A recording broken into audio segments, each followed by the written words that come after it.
welcome to MicroPitch. We are just launching now our first ever training for the Caribbean English-speaking MicroPitch training session. My name is Floris Vermeulen.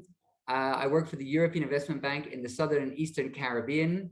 I'm being joined today with colleagues from the Frankfurt School of Finance and Management, who I will introduce you to in a moment, and our two trainers today, Mr. Ariel Rochberger and Quinn Weeks. Today has come about with a lot of preparation. And first of all, I'd like to thank our sponsors and partners, please, for also being part of this event. We are being supported today by the European Union, by the UNDP, by the Caribbean Export Development Agency, by the Caribbean Climate Innovation Center, and the Figaro, the e-commerce generator, about which you'll hear more about soon enough. Our partners today also are Caribbean Development Bank, the Compete Caribbean Partnership Facility, the Caribbean Microfinance Alliance, the Development Finance Corporation of Belize, the Grenada Development Bank, St. Lucia Development Bank, Dominica Aid Bank, the Ministry of Industry, Investment and Commerce of Jamaica, Lasco Financial Services in Jamaica, Société Financière Haïtienne de Développement, or SOFIDES, and Action pour la Coopération avec la Micro-Entreprise in Haiti, ACME. Thanks to all of you, we've been able to reach and extend the invitation for the training tonight to so many businesses across the Caribbean. And we want to thank you for partnering with us and making this possible. And a special thank you to our sponsors for also providing the prizes for the business competition, which you're about to hear more about. So tonight we're going to have introduction about the business training. We're going to have a training session with Quinn Weeks. We're going to have another training session with Ariel Rochberger. And we'll be running some polls along the way to find out more about who you are and what you need to make your business flourish. I'd now like to pass the floor to Klaus Hesse from the Frankfurt School of Finance and Management and his colleague Lucie Charrier. Thank you very much, Floris, and good afternoon to everybody. So it's really a pleasure to have you all here in from the very east to the very west of the Eastern Caribbean and Belize. So it's really a pleasure to have so many states this afternoon together and share with us this first training. My name is Klaus Hesse. I'm the team leader of the Frankfurt School of Finance and Management, and I'm really happy to be here. And with this, I pass on to my colleague, Lucie Charrier. Lucie. Good morning, good afternoon, everybody. Very happy to be here. And as Floris said, we are happy to have so many of you with us today. So I will leave Klaus to present the MicroPitch now and our program. Yes, but first of all, Anne, can you please say hello as well to everybody? Yes, of course. Also, warm welcome from my side. It's very nice to see so many of you joining from different parts, already seeing some flags in the chat, which is really interesting. So yeah, welcome to the training. My name is Anne. I'm also part of the Frankfurt School team and also excited for this first MicroPitch training. Excellent. Thank you very much, Anne, Lucie, Floris. So we everybody here. So let's get started with our presentation and with the Boost Your Business program. So this is the first training of 3 trainings to follow in the coming weeks. It's a Caribbean entrepreneurship training program with finally a business plan competition, which will happen in December. And we will let you know when it will happen later on. Thank you very much for as well staying with us later during this month and as well in the coming months. The next slide, we will give you a little bit of an introduction of the different phases you already saw. And now this is the EIBTA program. Yeah, so we are part of a program which is launched by the European Investment Bank and is running already since May 2018, supporting international institutions, mainly microfinance institutions throughout the region. We are working in from Belize, Jamaica, Dominican Republic, Haiti, as well in Dominica and St. Lucia, working with the different financial institutions. And our main goal is to support, let's say, and really promote financial inclusion in the Caribbean region. Finally, with the goal to reduce poverty and as well to promote entrepreneurship in the region. So this is why we are here and why we are working already since 3 years, more than 3 years here in the region. And as well, where we developed as well this MicroPitch, which we are joining today. So a little bit more on the MicroPitch event, Lucy. Thank you very much for going ahead. So a little bit background on our MicroPitch, which was an initiative which started already in November 2019 in the Dominican Republic. Then further was extended with another MicroPitch in June this year, June 2021. But this time, due to the COVID-19, it was done as a virtual event. And now is the time to have the same MicroPitch as well in the Anglophone Caribbean region. So this is why we are here today, this afternoon, and sharing with you the MicroPitch. The MicroPitch will really help you with some business skills. And we hope, let's say, that after our trainings, the first, the second, and the third one, you will join us as well in the pitch event later on in December. So this is a bit on the background of the pitch. In our next slide, you can see, as already mentioned by Floris, we have our different partners. We are really very happy that the EIB is supporting and really financing the whole program, MicroPitch program, from the very beginning. As you heard, we are Frankfurt School of Finance and Management, and we are the organizers of the whole event here in the region for the last 3 years. But we are nothing, let's say, if we don't have supporting institution or organization. So we are very happy to have, again, United Nations Development Bank, Figaro, together with us, as well as the the Caribbean Export Development Agency and the Climate Initiative in Jamaica. As well, the partners, again, we have, let's say, multilateral institution, Caribbean Development Bank. We have Caribbean, the Compete initiative. We have the Caribbean Microfinance Alliance, the 4 development banks in the region, Belize, St. Lucia, Grenada, and 8 Bank in Dominica, and our colleagues from Jamaica, which is the Ministry, and LASCO Financial Services, and the 2 institutions, IMICA, which is Sofidis and ACMES. So again, very happy and very much appreciate your support to reach out today. Then in the next slide, we will come already to our first training. And in this today's training, we have in the very beginning, Mr. Quinn Weeks, who is a strategic analytics consultant and trainer. He as well is the founder of the company Infolytics, who's providing strategic analytics consultancy throughout the region. He's based in Barbados, and he's implementing data-driven and digital transformation strategies for MSMEs, which are you guys here this afternoon. So we're really very happy to have Quinn be part of this training this afternoon. And secondly, we have Ariel Rochberger, who is the CEO of Figaro, which is a very important company and providing all-in-one cloud solution to formalize and access e-commerce, which as well is one topic of this afternoon, which we want to share with you. He has a lot of practical experience.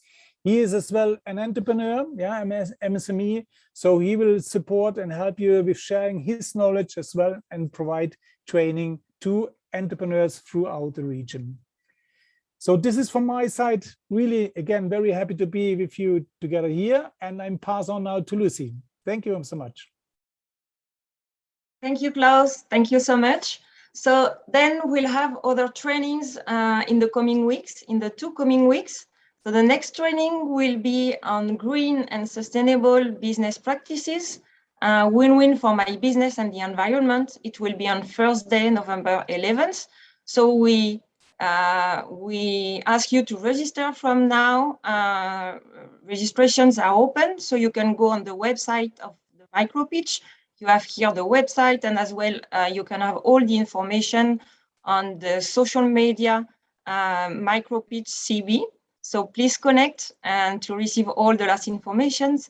And as well, we'll have a third training as part of the entrepreneurship training series of the MicroPitch, and the last one will be on business management and financial planning. It will be on November 18th, so please register as well. Any questions as well, we'll be happy to answer to you, and so we are waiting for you for these 2 next trainings. If you participate to the 3 trainings, you will receive a certificate. So please, at the end of the training, we will give you QR code, and you will be able to register to be able to receive your certificate if you participate to the 3 trainings. So then after the trainings will be the business plan competition, the MicroPitch. So what is MicroPitch? As Claude explained, we already did 2 editions in Spanish in Dominican Republic. And here you have some pictures of the winners of the last editions, the candidates, and as well the jury. So it will give you the opportunity to present your business in 3 minutes in a short pitch to a jury which is composed of international representatives of the partners and the sponsors of the MicroPitch, and give you the opportunity to win awards. And for example, the award of the best entrepreneur, the best woman entrepreneur, or best entrepreneurs for the public, with a public vote during the event. So the event will take place in December. You can register from now on, and I will explain to you just after how you can register to participate. So what are the opportunities for you, or why it will be interesting for you to participate to the business plan competition? So it will help you and to gain visibility and to increase your sales and attract new customers, as well to find new partners and funders with all the sponsors and partners of the project and other partners who will participate to the initiative. As well, it's a way for you to do networking and to be in contact with other entrepreneurs from the full region, and to help you to upgrade your business with the different trainings you will receive. And you will receive as well, if you are selected as a finalist, you will receive a training on the pitch to help you to do a good pitch the day of the event. And that's why it will help you as well to improve the speaking and presentation skills by participating and presenting in very short 3 minutes your business plan and the innovations you have implemented in your business. So how to register? You just have to go to the MicroPitch website, and there you have the register now and button, and you will reach this page where you can choose to register for the trainings or to register for the business plan competition. For the business plan competition, you just will have to fill in a very short application form. It will just take you 5 minutes. We just want to know you better, know your business, what you have implemented, how long you have been in your business, and what are your plans for the future. And very important, because the topic of the business plan will be the innovation you have implemented in your business. So it will be very interesting to learn more on that. So please go and register, and we are waiting for you. As I just said before, at the end of the training, you will have this QR code, and you will be able to register to receive your certificate of attendance, and as well to fill in a short satisfaction survey. So please stay at the end and just scan this code, and you will be able to register. Now I will leave the floor to my colleague Anne. We will do a short survey with you, because now we would like to know you better and know where are you from and have an idea of who you are. So Anne, please. Yes. again, good evening from my side. For the ones that joined later, we will now launch a small survey that should appear already for you. So if you could please launch it. I hope you can see it by now. Can you all see the questions? Someone could just, no, we cannot see them.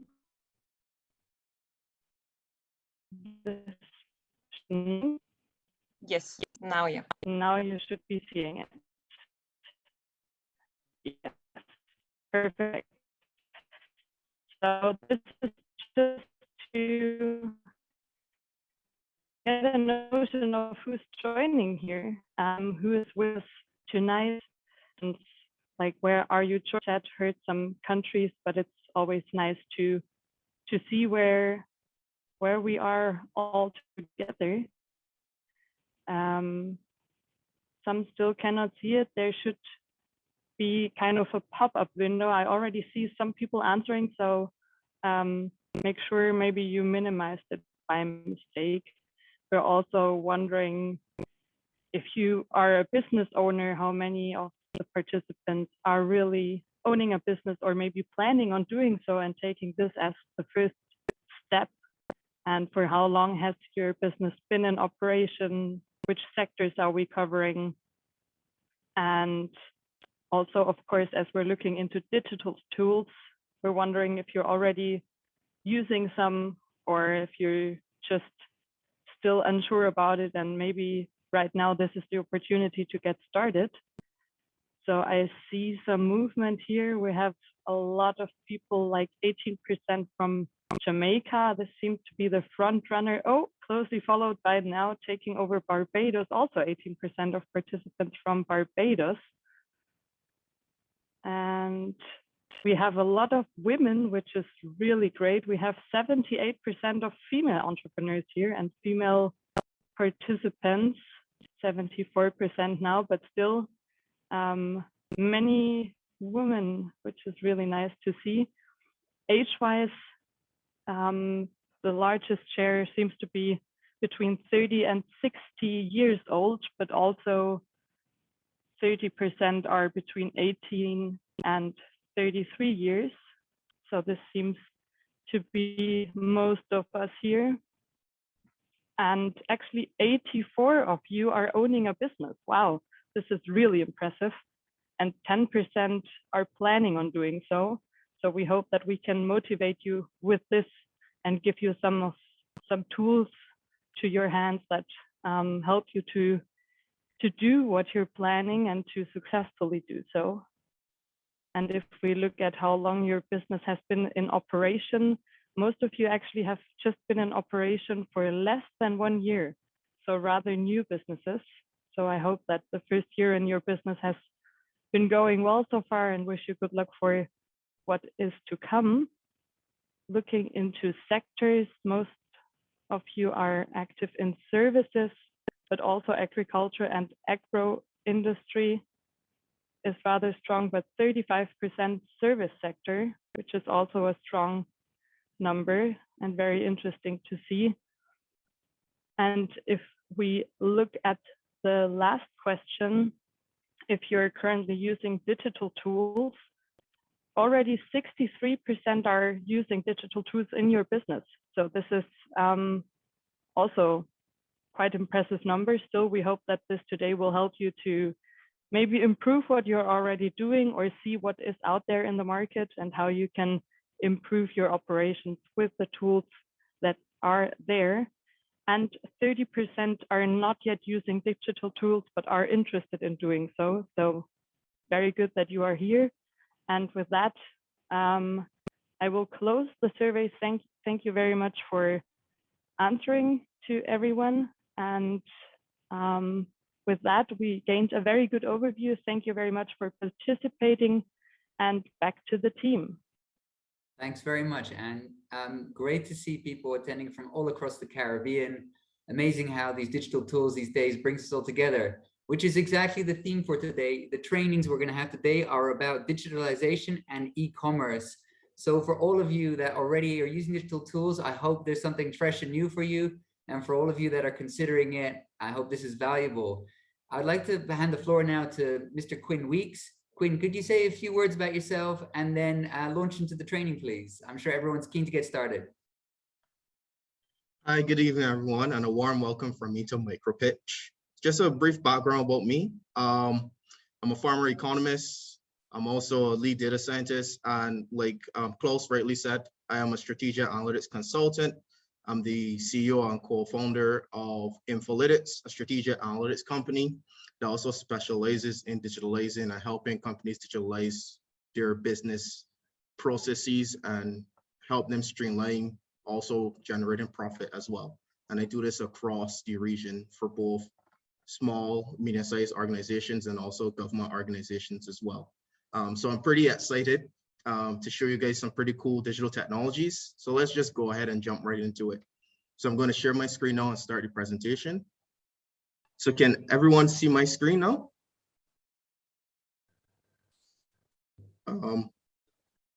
Klaus, can you confirm that you can see my screen? Yes, absolutely, it's working. Okay, perfect, great. All right, so today we'll be looking at digitalization and e-commerce. So let's start off with digitalization. But before we get to digitalization, what is digitalization? So usually right now, we usually hear two words. We hear about digitization and digitalization. But even though we typically use them interchangeably, they're actually two different terms. So digitization is essentially the process of moving from using paper-based tools like writing your accounts in a book to more using digital tools like, let's say, Figaro or QuickBooks to do your accounting. Whereas digitalization now is the use of digital technologies to change a business model and to provide new revenue and value producing opportunities. So we start off with digitization, and digitalization pushes us to the next level.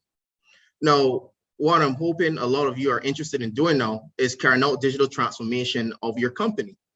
And what this is now is creating an overall digital friendly business where you're always using different digital technologies, seeing what works, what doesn't work, and being very proactive and agile in today's environment, especially a rapidly changing environment like this.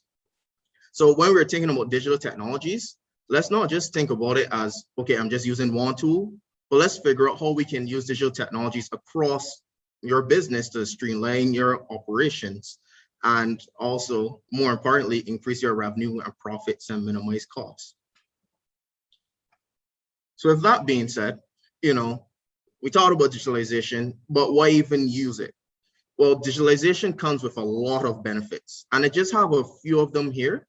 So one, it comes with greater innovation. You have greater access to your data. You have better understanding of your customers. So now you can make more strategic marketing strategies. You can even identify a lot more business opportunities quicker. Improve customer engagement. There are a lot of tools out there that we'll be discussing that allows you to track to see what your customers actually like. Let's say you're on social media, or based on like their survey results in terms of like customer satisfaction surveys, right? Increasing responsiveness. Again, using platforms like social media, persons can now reach you 24/7, and you can easily just look at your phone and answer a customer's query instead of they having to call you on the phone or sending an email. You also have the increase in efficiency and productivity. Again, like before, let's say you were writing your stuff on a paper or an Excel workbook to keep track of your accounts. You can use tools like Figaro or QuickBooks to essentially automate those processes and get a quick idea of what's going on in terms of your financial performance, your revenue, your costs, etc., and make decisions a lot quicker. With these technologies as well, you can get to market a lot faster. Let's say you have an idea about a product and you have a following on Instagram. You could simply just say, hey, I'm thinking of selling this product. What's your opinion on it? And immediately like that, you can have some instant feedback to see if your followers are willing to buy this product or your service.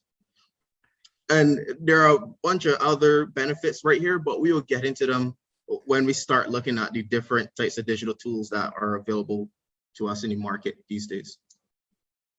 So we talked about a bunch of different benefits, but let's zero in to see what actual aspects can you start to think about digitalizing in your business or even improve your digitalization efforts. So one of the first ones that we have here is marketing and advertising. We can digitalize our marketing process to increase our marketing ROI, or basically our return on investment, how much you spend on marketing and how much we earn from that spend on marketing. And we could do this, of course, through social media, through content creation on social media, YouTube, etc. We can use our scheduling tools to automate our process. We'll get a little bit more into that. And more importantly, with using these digital tools, we collect a lot of data on our customers, and now it allows us to really personalize strategies on a customer level, right, to greater improve conversion. The second section, which is also very important for companies these days, are customer service and relationship management. All right, your customer is key. A happy customer is a happy bottom line, basically, right? And you want to be a company that provides first-class customer service. And we could do this using some tools like chatbots. We can also use technologies that allow us to track our interactions to see what our customers like, what they don't like, and adjust our strategies to suit. Now, we also have some operational tasks that you can also digitize, such as your accounting and invoicing. You know, no longer do you have to spend a lot of time in like a Word document typing out a quote to send someone on your service. You can automate that, along with tracking it in terms of, okay, you send a quote, you send an invoice, and then eventually everything goes into your accounting system, right, that you digitize, and you can immediately see your financial performance. And finally, there are a lot of other operational tasks that may be specific to your company that takes up a lot of time, and to be quite honest, may be quite annoying to you. And I'm here to say that there's some tools that allow you to build these solutions without even requiring to code, right? So with that being said, I hope that kind of gets you guys starting to think about, okay, hey, maybe I could use a digital technology tool to automate this task of sending emails to my clients whenever they ask a particular question. So with that being said, there's a lot of theoretical talk. Let's actually see digitalization in action to see how you can actually start using this in your business. So of course, one of the first things I'm going to talk about is social media. We all hear about social media every single day, about how important it is and why we should get involved, why we should put our business on social media. Well, social media brings a lot of benefits to your business, right? The first one, of course, is that immediately starts to increase your brand awareness, right? 65% of the world's eligible population has a presence on social media and spend an average of 144 minutes a day. So of that 144 minutes a day, you can capture a huge population without having to spend a lot of money, let's say, on a radio advertisement, etc. Right? And with this presence on social media, let's say you have an e-commerce website or you have like an informational type website. Social media can help increase website visits, right, and traffic to your websites through your posts and your ads. Now, another great thing about social media that I really love, and I find that a lot of persons don't utilize this aspect, is the fact that social media really gives you a deep understanding of your customers, right? There's vast amount of data and analytics about your customers' interactions and demographics. You can understand the age of your customers. Do you have more males or females? You can even see their activity times on the social media platforms, right? And that could kind of give you an idea of when's the best time for you to post an ad or any information about your business. You can also do a lot of cost-effective advertising, right? Social media tends to be a cheaper way to advertise than the usual mediums. And on top of that, you can have support in terms of audience targeting.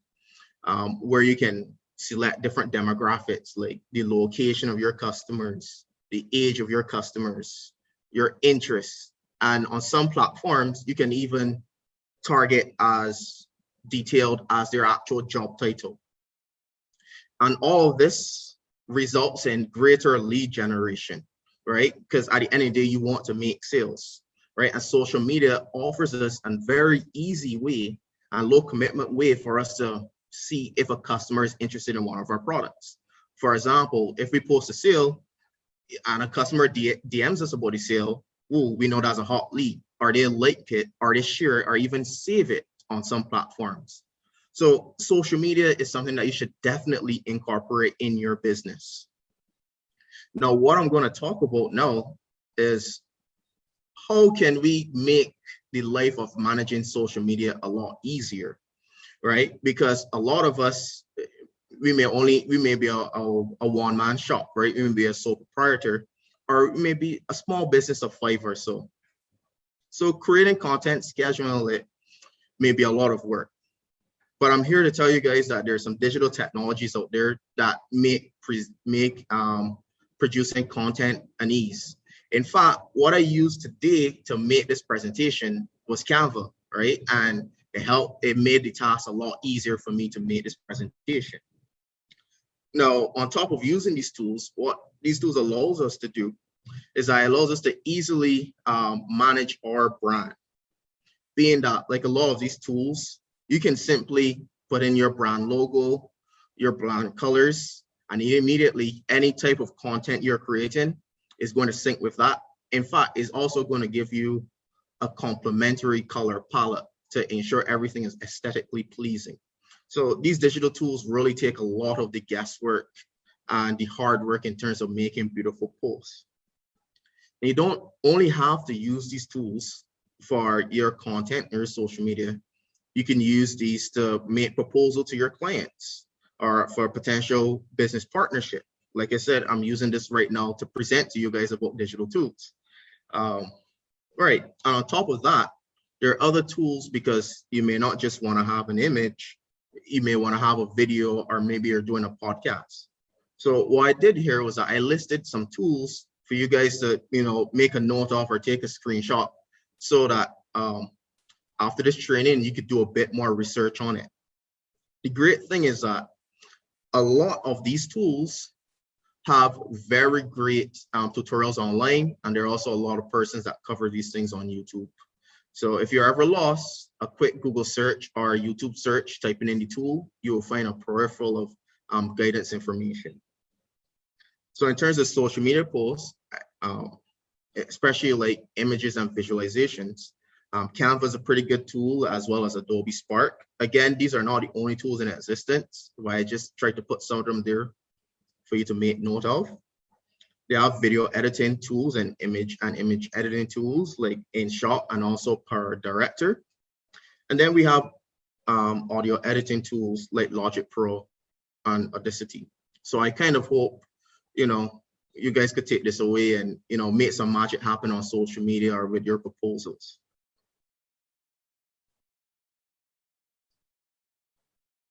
So now the next tool we're going to look at, okay, you've been creating all this content, but again, you're extremely busy. So you may not be able to commit to going on social media every day to engage and post new content. Well, there's a digital tool for that, right? There are a lot of tools that allow you to schedule your posts in advance. Now, you may say, hey, it only takes me like 1 hour to make a post, right? But let's look at it from this perspective now. What if you are a company that operates in the tourism industry? Then more than likely your potential clients are operating in a different time zone, right? So it's night for you, it may be morning for them, and that's when they're most active on social media. And you don't really want to have to be up every day at after 11 or 12 o'clock in the night making a post because it's the best time to post. Instead, you could use these scheduling tools to assist with that and to ensure that every single time is posted around the time that you actually want it to be. And that's really where the power of these scheduling tools come into play. And again, I listed here some of the more popular tools that are being used to schedule content across the different platforms. So we have Hootsuite, and I have the list of social media platforms that it works along with. We have Later, SmarterQ, and we have Sendable. So again, make your notes, take your screenshots, do some research, see how you can incorporate this into your business.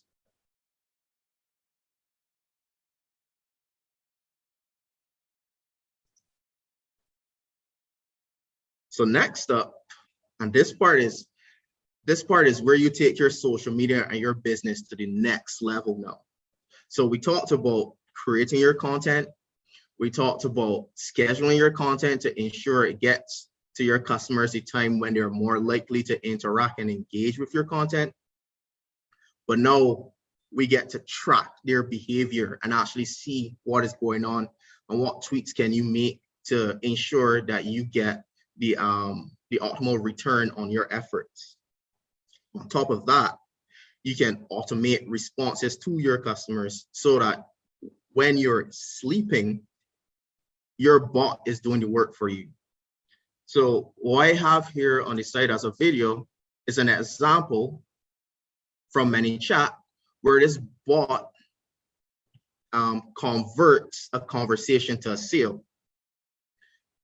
So someone asked about browsing the store. The bot instantly showed some options. The person clicked it and selected the item, paid, and just like that, you made a sale. So imagine having a bot doing that, because I'm sure everyone faces these issues on Instagram, for example. Persons are messaging you and DMing you, and you don't receive a notification. And now that wouldn't be a problem if you utilize these digital tools. So not only is more convenient because this chatbot will be available 24/7, but also you don't have to worry about missing out on a potential sale because you didn't see the notification. And again, a lot of data is being provided behind this. And you can use that data to really tweak your business. So for example, based on the items that persons click when you show the suggestions, then you would know, okay, persons really like this. So maybe I should make a post or story highlight or anything highlighting this product to even convert more sales. And what I have here, again, is a list of tools that you can use to do this. So in terms of engagement analytics, really understanding your customers' behavior and how you can utilize that to push your business to the next level and convert sales, we have Hootsuite, Not Just Analytics, and Sprout Social. Now, what you're going to notice is that I keep repeating some of the same companies and tools because a lot of them incorporate a lot of these things into the tool itself so that you don't have to use many tools. You could just use one or two tools and really run your business using those tools. Then we have chatbots like ManyChat and Sprout Social and Drift. The video that you actually saw right there was ManyChat in action.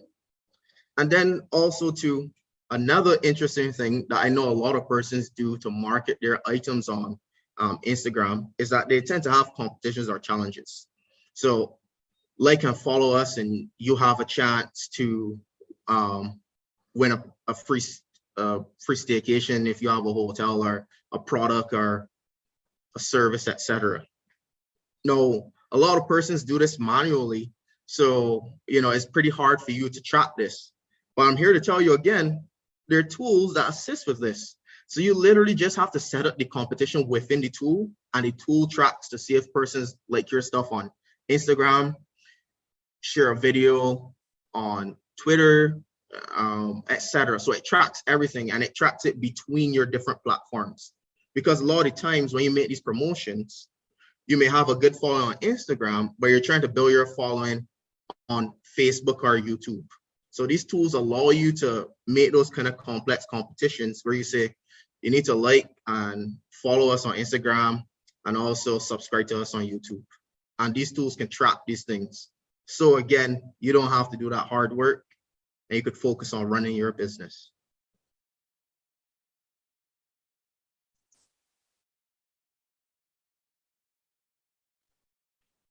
And guys, here we have again, customer insights. Again, I know I'm a strategic analytics consultant, but I'm really telling you guys, data is what is going to help push your business forward. And again, there are a lot of tools that help streamline this information for you. So while you're producing all this data, whether it's on your e-commerce platform, or it's on your social media accounts, or any other place where you're storing customer data, this allows you to actually, in real time, understand your target audience, right? You can see who's buying your products, who's looking at your posts, and you can really see how this can feed into your marketing strategy, if you want to do any market research as well, and just generally some opportunities.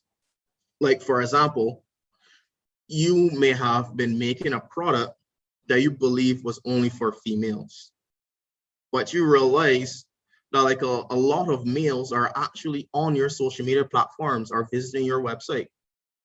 Now, it could be one thing that they're purchasing it for their significant other or someone to have interest in, or it could be that that's a potential opportunity where you could make a male version of the product. So those are just some ways that you can actually look at your customer data to make your decisions. As well, you have the behavior analytics. So this is looking in terms of, the activity time surrounding when your customers are most active on your platforms, etc. Again, I kind of put some software tools here that you can use. So the first one, the majority of platforms already have a built-in capability to actually track these analytics. But one thing that you have to ensure, and what I realized with a lot of companies, is that they don't use this part, because a lot of companies have, like, for example, their Instagram profile or their Facebook profile as a personal account. And when you have it as a personal account, you don't access a lot of the customer insights and activity insights that you can have. So one thing that you guys need to make sure you have in place is that you have your social media accounts as business accounts, because this allows you to get a wealth of information that helps you to make smarter decisions. And we also have some tools here like Inflac. Again, we're seeing Hootsuite, we're seeing Sprout Social again, and we're also seeing Not Just Analytics. Again, it's not limited to these, but these are some of the more popular tools that are out there on the market that you can use.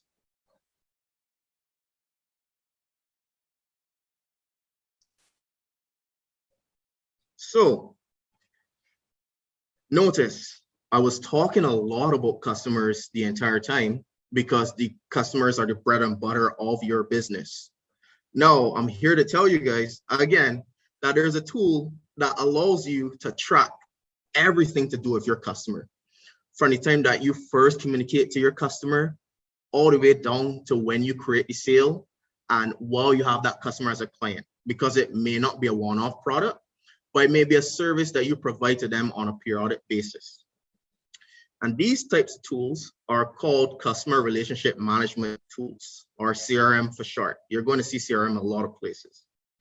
And these tools, like I said, allow you to track everything.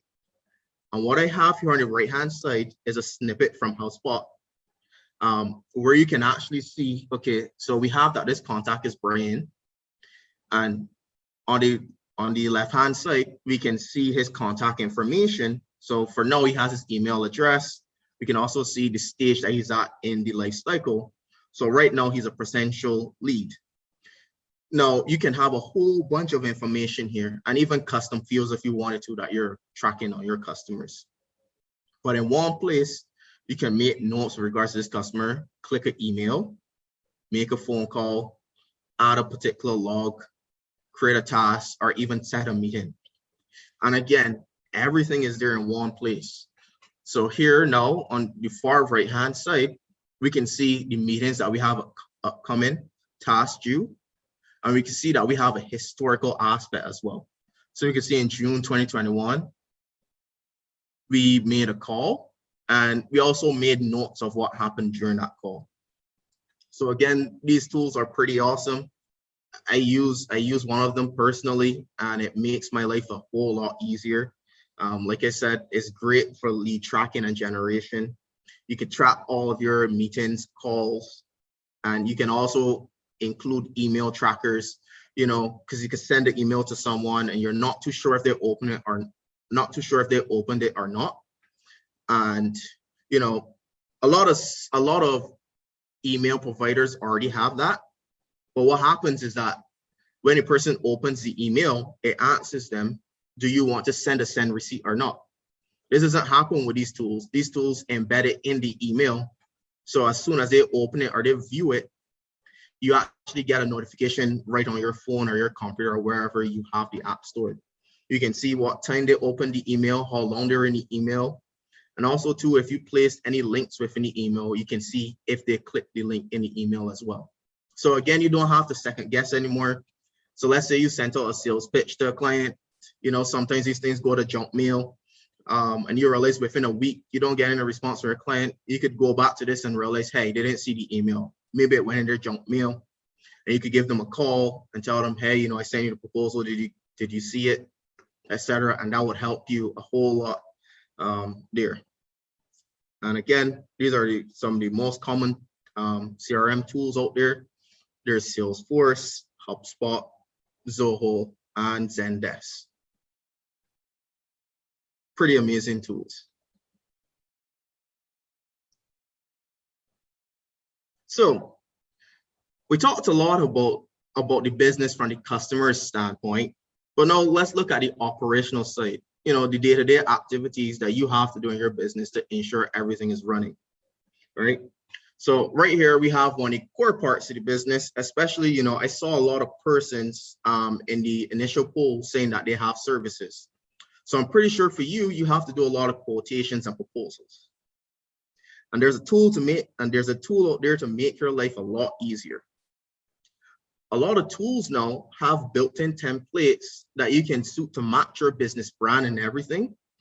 And therefore, you don't have to spend time every time you have to do a quotation, typing it out, filling in blanks.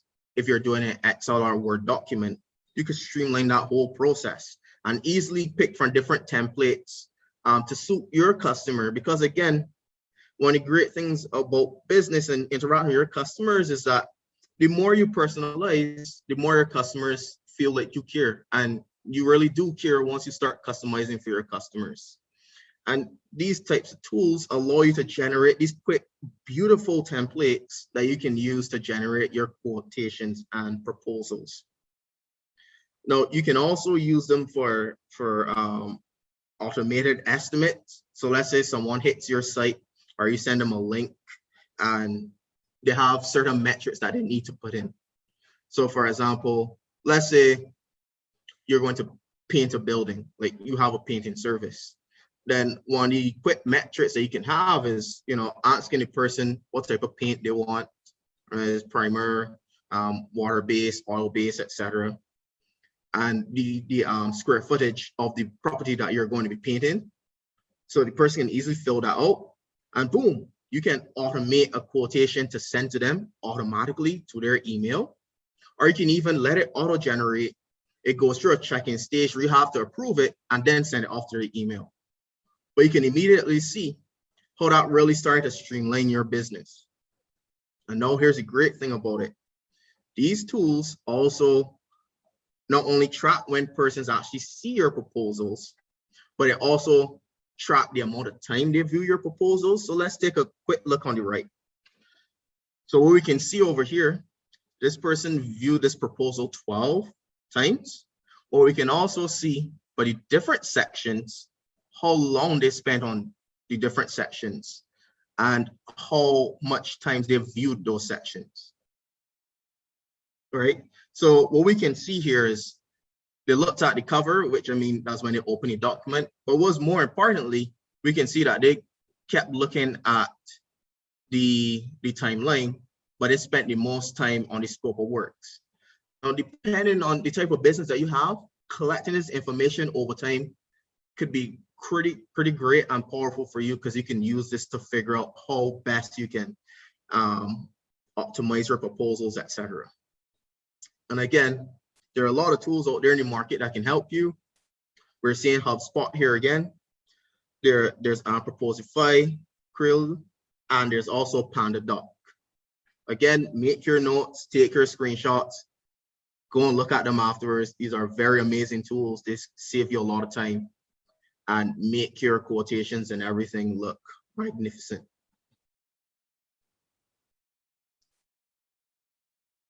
So here's another everyday task that you have to do.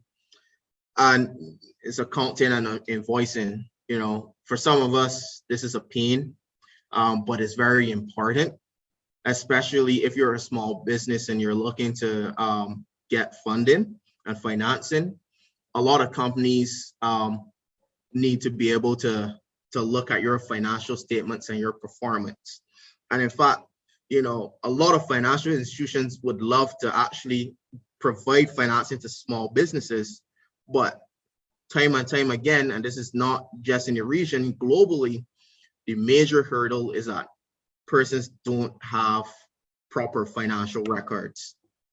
And this is where these digital tools come into play to help you guys not only see your business in a more efficient manner and a clear way, you can see your financial performance, but it also eases the financing process for when you need that loan to buy the new equipment or a new office space to really push your business to the next level. And there are some tools out there that integrate your entire business process, like Figaro. And Ariel would touch on that in his presentation. But like I said, these tools help you to have better financial records, to ease your financing process, automate your invoicing, right? Especially if you have a monthly client. You know, I know some persons use their Excel file, they have a template, change the date, put in the numbers, save to a PDF, send an email. With these tools, it's completely automated. Set out your template, set the period in which you your customer pays you, whether it's monthly, quarterly, bi-weekly, and boom, it sends the first email, and every time after then, it's completely automated. All right, so that's pretty amazing. And then you have overall visibility of your business, because in these accounting softwares, you can put the different products you sell, the different services you offer, and you can immediately then look and see, okay, this one has the most revenue, but this other product, even though it doesn't have as much revenue, it brings in more profit because the cost per product is less. And using these types of tools allow you to quickly see at a glance what is going on. And again, here are some of the tools that you can use: Figaro, QuickBooks, Waves Accounting, Zoho Books, and Xero. Quinn, there's one question from Sean Rogers asking if these tools are open source or proprietary. Some of the tools are open source. So we have some tools are open source, some have trial versions and then you have to pay. Others have like a freemium version where you have like access to some of the features, but you need to pay to get to that next step. But one thing that I would kind of advise persons to do is not necessarily just look at the price in one glance and say, hey, I don't want to pay for this. Look to see how much time this can actually save you, right? Because you may be doing a task that's taking you 2 hours every day, right? And let's say you do that 5 days a week, that's 10 hours. That's 10 hours that you could be spending time doing something else. So how much is this 10 hours worth to you, right? And that's kind of how you can look at it, because a lot of these tools, maybe let's say 10 US a month or 20 US a month, but that is saving you 10 times 4, 40 hours a month. So you're paying, let's say 10 or 20 US to save you 40 hours a month. And that 40 hours, you could focus on another part of your business to grow it. So again, don't really look at the price and say, hey, that's expensive.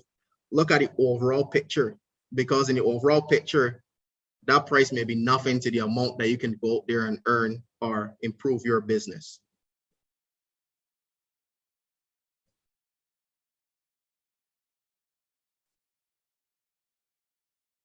So the last section that I'm going to look at now is in terms of building your own custom apps. Now, there are a lot of digital tools out there, and I'm pretty sure a lot of them can fit your general needs, but maybe sometimes there's a specific task that you do that you can't find a digital tool for, or maybe it's too expensive for you to get this entire software just for this one feature. And this is where now these types of digital tools come into play. They allow you to connect a lot of different apps that exist, right? To allow you to then do a particular task. So I have here on the right-hand side 4 examples of this. So let's say you usually share something on Instagram and you want to share them on Twitter, right? Let's get a little bit more specific. You may have a particular type of content that you post on Instagram out of all the content that you post on Instagram that you want to post on Twitter. You can build a tool for that allows you to do that. In fact, this is a ready-made tool here that if you leave this session, you can actually go and add this to your app and use it. This here allows you to share Instagram photos to your Twitter when it includes a specific hashtag, right? And you can make apps as specific as that. What about connecting your Facebook page to your LinkedIn company page? Again, you can build a tool for that or use one that already exists. And what you can see here in the left-hand corner is the amount of persons that already, so you can see, well, here you can see the person that made it. You can't see it here, but you can see the person that made this particular tool. And then in the left-hand corner, you can see the amount of persons that are actually using this feature or this tool that this person developed. All right. Or maybe again, you have this unique case, right, where you want to save new Gmail emails matching certain traits to Google Sheets. Or maybe it's the attachments from the Gmail that you want to save to Google Sheets, right? You can even filter on a particular customer. So let's say a customer is going to be sending you a bunch of images. You don't want to have to go all the time to find the email, download it, and then put it someplace. In fact, you could switch this up and change it from a Google Sheets to Google Drive. So now I save it in your customer's folder. So you could create a folder for that particular customer. So now whenever they send an email, it's going to extract that image and push it to your Google Drive. So now you just need to check your Google Drive folder and boom, you have all the pictures there that your customers send you in one location. And finally, we have another interesting situation where you may have a trigger on a social media site and you want to be alerted or you want someone on your team to be alerted. And you could put this down to someone simply liking a post that you made, right? Because again, that's potential interest in your product. So you may want to be alerted about that, or maybe they made a comment, which is a stronger lead. As soon as that person likes or comments on that post, boom, you or your team member gets the email in your Gmail or whatever email provider you're using that notifies you of this person. Then you can hop on Facebook and use it. Or you could add on those, you could use those auto chat bots or automate that process using the tools that we described previously. So you have a whole bunch of options to think about and the different ways you could combine it. So again, these don't require any knowledge of coding for the most part. You could achieve a lot of stuff without writing a single line of code. And these integrate again with thousands of already existing apps. And we see some of them here, social media, the productivity apps like Google Sheets, Google Drive, Gmail, etc. And like I was saying, there are a ton of ready-made templates. These 4 that I'm showing you guys here are ready-made templates that you can use if you want to. You can go on their websites and browse the hundreds and hundreds of templates that are already made. And the main tools for these are IFTT and Zapier. Again, take your notes, visit the websites, and be blown away by the amount of templates that you have already that you could possibly integrate into your business. Now, this ends the digitalization section of my presentation. So I hope you guys, brain juices are flowing and you started to think about the different ways that you can integrate these digital technologies into your business. So now we're going to issue a poll asking you guys, what next will you digitalize in your business?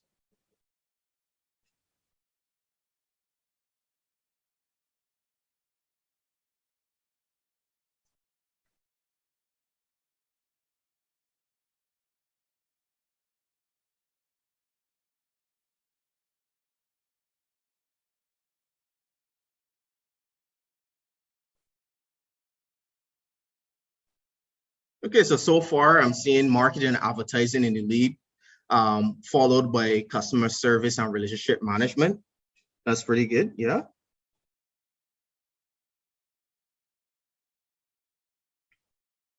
The good news is that 0% so far said that they will not be digitalizing their business, and that's fantastic, because I saw at the beginning, you know, persons were saying no. Oh, well, I see one person now. So I'm hoping you just did that because it said 0%, and it's not necessarily that you're not going to digitalize your business.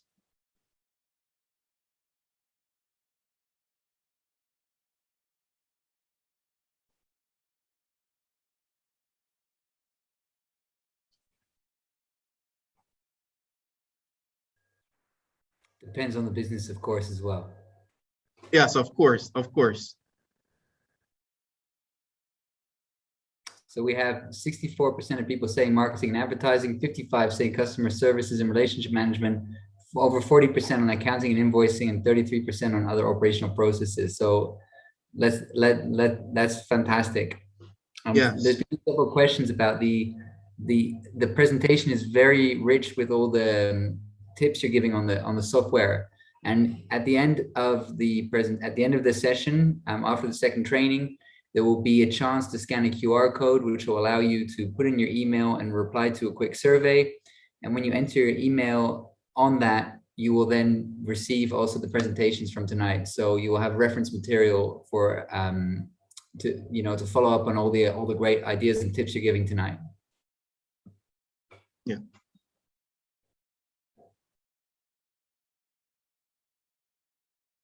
Let's go. Okay, yeah. Okay, so let's continue to the next section now. So let's see how we can incorporate e-commerce into our business. So, okay, so we're just showing a quick glance here of the results. And, you know, it's amazing that everyone is going to take the step to, you know, digitalize their companies. And, you know, we're seeing the areas, and, you know, marketing is extremely important. And that's one of the quick ways that you can benefit your company. And of course, we have the customer service and relationship side, which is also important because your customers are key to your business success. All right. So let's move on to e-commerce now.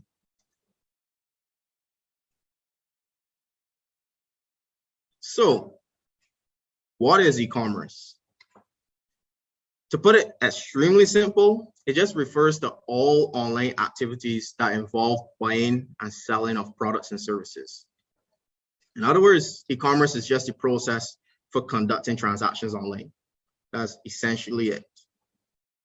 But you should pay attention to e-commerce because within the recent years, it has been on the rise, especially with the rise of COVID, right?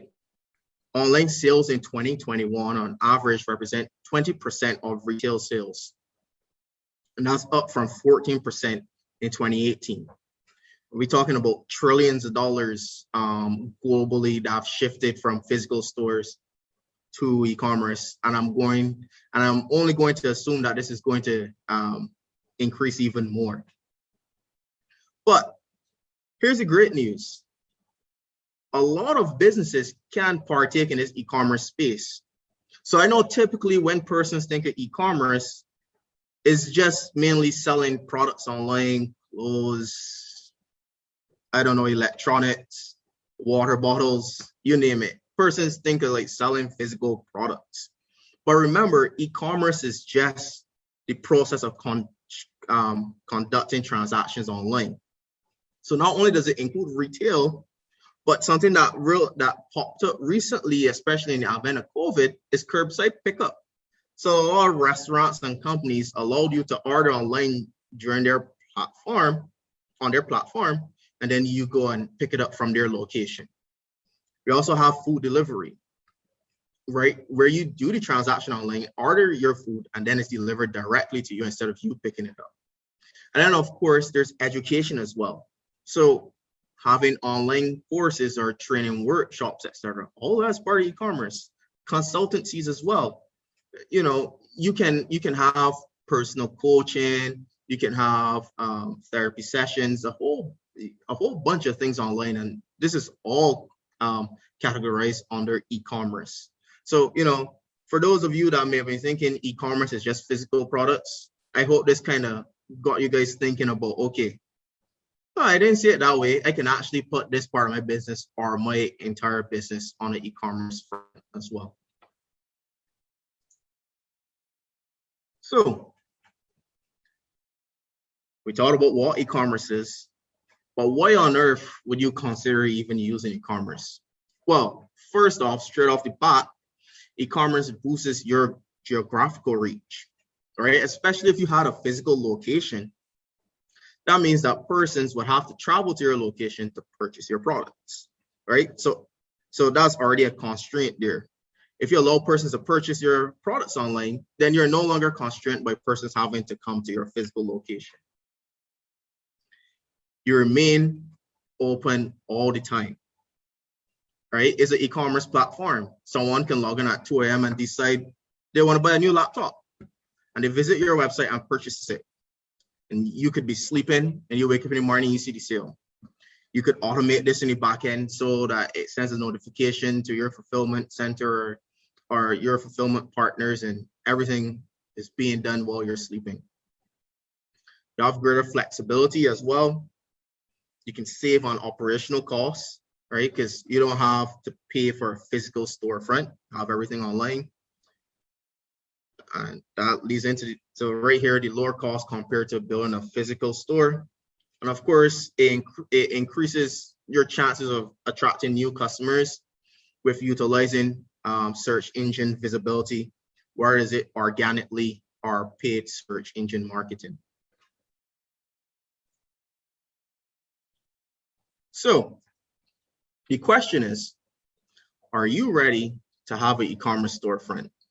So a lot of businesses may be ready. A lot of businesses may be thinking, hey, this sounds good. I need an e-commerce storefront right away. But there are a couple of things that, you know, you may need to get into check first before you can go about starting the process of developing your e-commerce platform. So what I have here is just some 4 key things that you need to keep in mind or consider before you start thinking about developing your actual e-commerce platform. The first one is having a defined business name, right? A lot of us may be just selling stuff on our personal name, etc. But if you're going to be having an e-commerce platform, it's great to have a well-defined name, because this will also help you when you're thinking of your website address or your domain name, right? So this really helps you with the process. And the next thing is to have a defined product or service that you're going to sell on your e-commerce platform, right? A lot of persons may be, hey, okay, I'm selling water bottles today, but I'm seeing laptops have a higher margin, so let me buy some laptops and sell them. If you're going to have an e-commerce platform, you know, you kind of want to make sure you have an established product, because this goes in terms of your brand building. Like, you can't be 1 minute selling water bottles and then the next minute your electronic e-commerce store. It will kind of confuse persons. So you have to make sure you have like a defined product or service. Another important thing is in terms of your warehouse and logistics. So do you have a plan for how you will fulfill your customer orders and also facilitate returns? That's something that you have to think about. When someone places that order on your website, you have to ensure that they receive it. All right, and also too, if they have any issues, how would you handle those things? So you have to think about that. And finally, you know, can you set up your business legally, right? Are you allowed to sell these types of, or provide these products or services within your current jurisdiction, right, or the country that you're in? And this is essentially some of the 4 things that you have to think about before you could move on to the next step of, you know, developing the e-commerce part of your company. So with that being said, we're going to launch a poll right now to kind of get a gauge of persons who may have an e-commerce platform or those who are considering, and meet the checklist so you're all ready to go to have an e-commerce platform.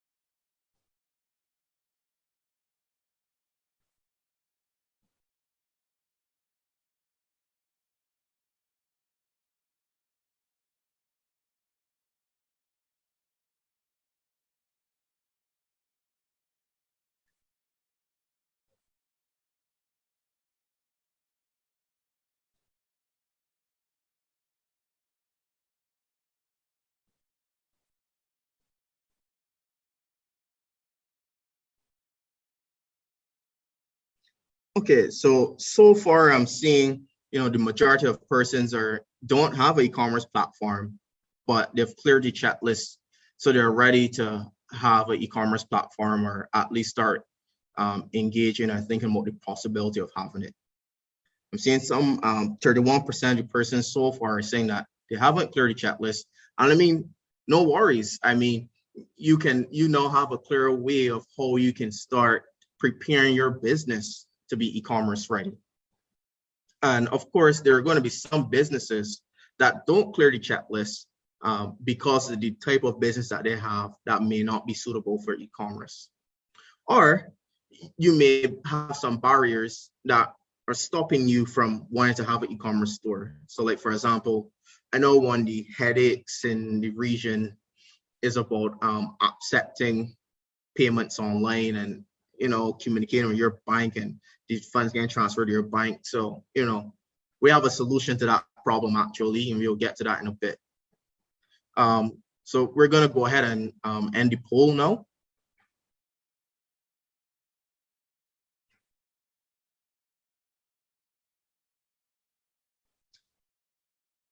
All right. Now, as we can see here, the majority of persons, 45%, have said, they've cleared the checklist, so they're all ready to start looking at e-commerce platforms and trying to integrate that into their business. I'm glad to see that 16% of you already have an e-commerce store. Good on you. We also see some persons, so 34% don't have an e-commerce store as yet, but I'm hoping that you're going to try to get yourself ready to have an e-commerce store if it suits your business. And again, like I said, some businesses may not be suitable for e-commerce, or you may have some concerns because of like accepting payments online, etc.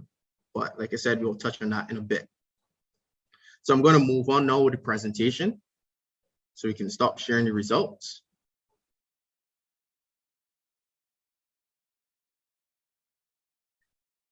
All right. So some of you would have cleared the checklist, and now you're thinking about the next steps. So what I have here now are 3 different e-commerce platforms that you guys can consider, because these are the most common platforms used within the Caribbean. We have WooCommerce, Shopify, and Figaro. So I'm just going to go through them briefly because we have a brilliant e-commerce expert here today, who's the CEO and founder of Figaro. So I'll let him do that part justice.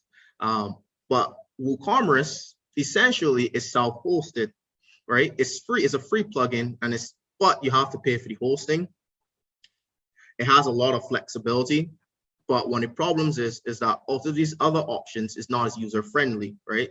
It may require some coding. Also, a lot of the security and maintenance is at you or your web developers.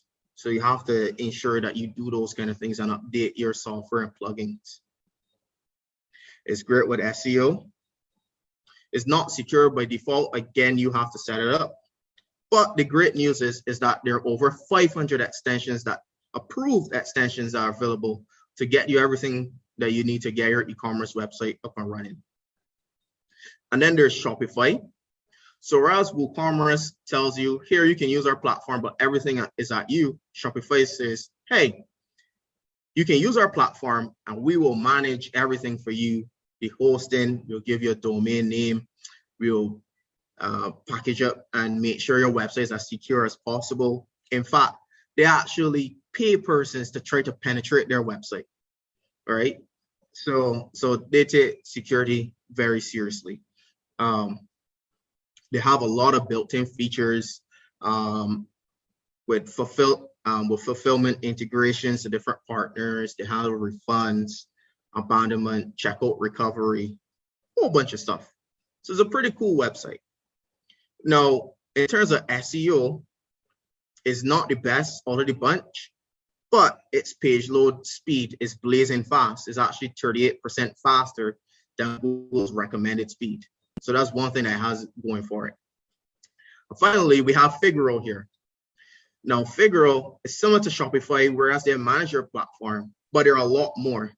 right? They're all in one e-commerce platform. And like I said, we have the CEO and founder here, so he would do this a lot more justice. But they involve in their platform the accounting, the invoicing, product inventory management, logistics, everything. So you could run your business off of Figaro, right? They have two different types of methods. So you can have an e-commerce store, or you can use pay buttons, allowing you to sell anywhere, including social media and WhatsApp, via a button or a link. They're mobile friendly and SEO optimized. But one of the things I love about Figaro, and again, like I said, this is a challenge that a lot of us face in the Caribbean, is being able to accept digital payments. Now, the great news about Figaro, and he can dive into it a lot more with you about it, they have strategic partnerships with the banks that we know and love within the region, right? So that makes accepting digital payments a lot easier. So some of the partners are like First Caribbean, Republic Bank, RBC, NCB, Scotiabank, and a lot more. So I hope these guys give you an idea of the different platforms that you can start looking at when you're ready to have your e-commerce platform.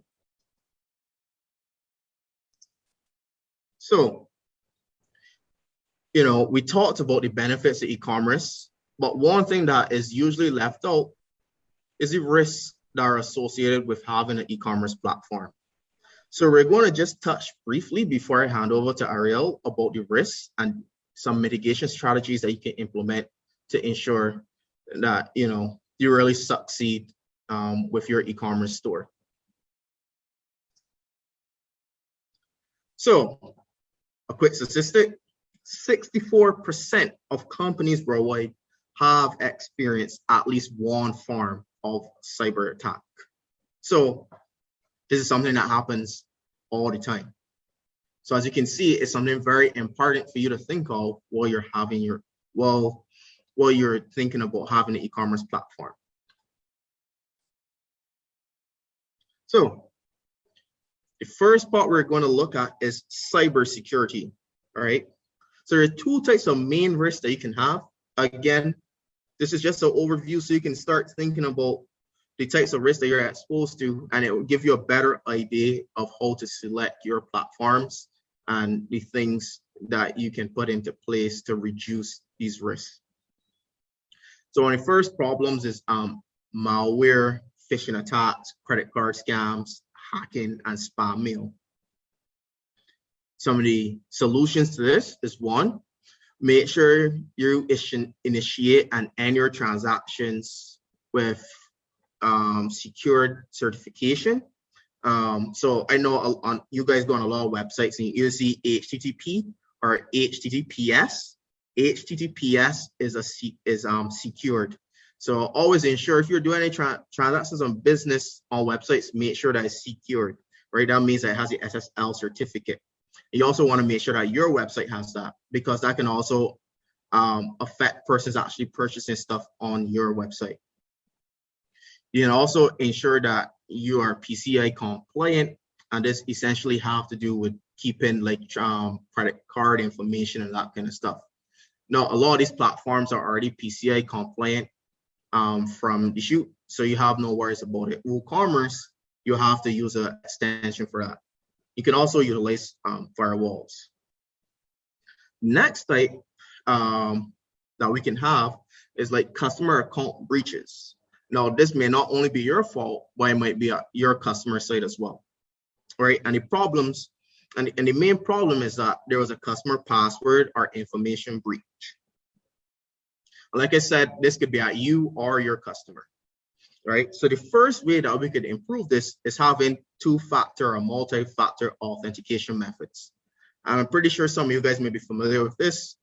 You log into a website and then you need to click something on your phone or type in a code from your email address.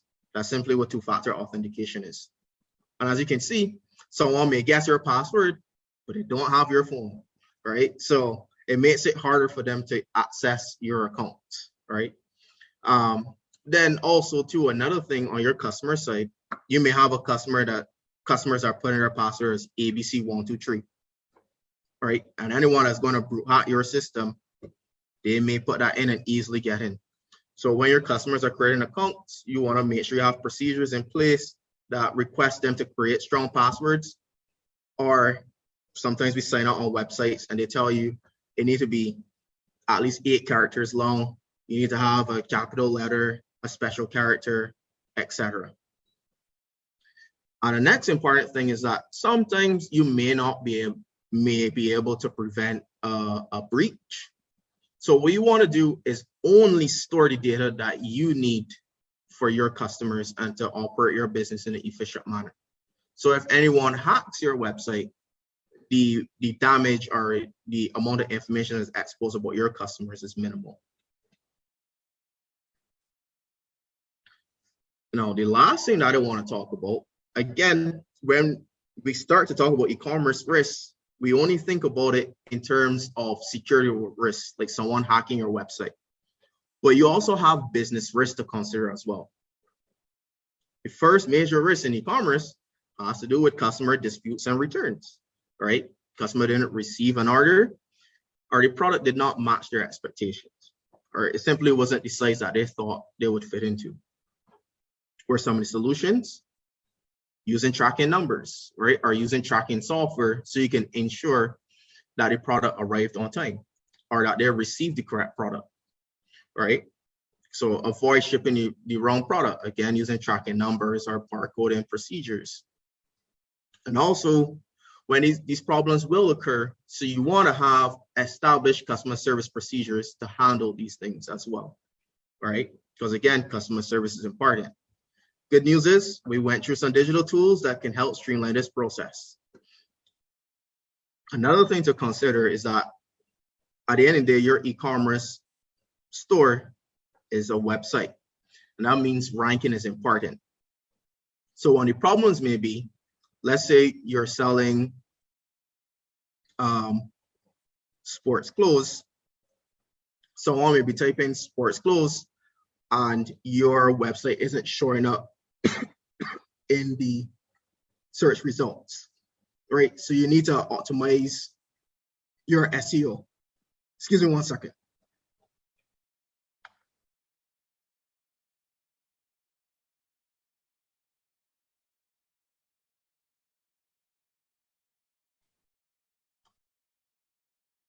Sorry about that. All right, so some of the solutions are, first is to look at your search engine marketing and actually pay to get your website a lot higher, or have more effective social media strategies. You know, we talked about that earlier, where you can use social media to drive traffic to your website, or have more effective search engine optimization strategies by using the right keywords to promote your products. Finally, another business risk that you have is warehousing and logistic issues. You may run out of stock, your shipments may be delayed, or you have mix-up of your recipients, right? And some solutions to this is, one, having a robust demand and inventory management system or strategies. This allows you to better forecast the demand for your sales and therefore either produce your products in advance or keep more on hand. And then also too, you could, oh, sorry, that part was a typo in this presentation, but right. So what you want to do is ensure for those parts is that you manage your inventory, and then also to, you know, you can have alerts for your customers to actually notify them if there are any delays, or allow them to actually track their products. Because as you know, like if you order something via FedEx, you can use their app to actually track to see where your product is. So you can implement those things. The great news is that a lot of e-commerce platforms actually already have that built in. And with that being said, thank you. And that's the end of my presentation. So I hope you guys got some really good ideas about the digital technologies that you can improve in your business, and then also to start thinking about also incorporating e-commerce. That ends my presentation. Thank you. Quinn, thank you very much for that very informative presentation. There's been a lot of very positive feedback in the chat. People really appreciate all the tips you've been given. Just to remind everyone again, the presentation will be made available once you put your email in at the end of the session. And please everyone have a look at the chat, because there's also different business owners sharing their experiences with different software that's been mentioned by Quinn, and also the conundrum around payment options for Caribbean islands, what options there are. So have a look at that if that's an area of interest. Now, we are going to move over to the founder and CEO of Figaro, Mr. Ariel Roschwerger. He's going to give a presentation about the Figaro platform, which has already received plenty of credits from Quinn. I think, guys, just to warn everyone that we will fit in the main training within the designated time, going up to 8 o'clock. But if it's okay with everyone, we'll have a few extra minutes at the end to answer the Q&A, because we had some good questions posed in the Q&A section, and we want to make sure we get around to that. So if that's okay with everyone, we'll finish the main training on time, but the Q&A will probably last a little bit longer than planned. Ariel, over to you. Thanks very much. Thank you, Floris. Hi, everybody. Pleasure being with you today. And we'll get started. Let me just know if you're able to see my screen before we get started. Yes, that's working. Yep. Awesome. Thank you. So pleasure meeting you all. My name is Ariel. I'm the co-founder and CEO at Figaro. And tonight I would like to deep dive a little bit more on the e-commerce side of things, on how to implement e-commerce for your business, how to understand what are the different implications of accepting payments online, can you do it on social media or over your own web store, and breaking those concepts that we have heard before about e-commerce is only for selling products. E-commerce is not for my type of business. So I want to show you different examples of how different businesses, from service providers to governments to entrepreneurs, have launched e-commerce within their businesses very quickly and easily throughout the Caribbean.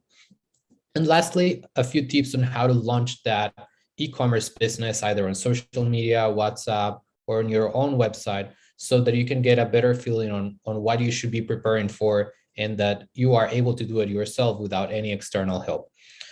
So first of all, let me introduce a little bit Figaro. We are the winners of the Visa Everywhere Initiative of 2020. This was a worldwide competition showcasing companies and solutions throughout the world, trying to find out what was the best solution to reactivate the economy that was impacted by COVID.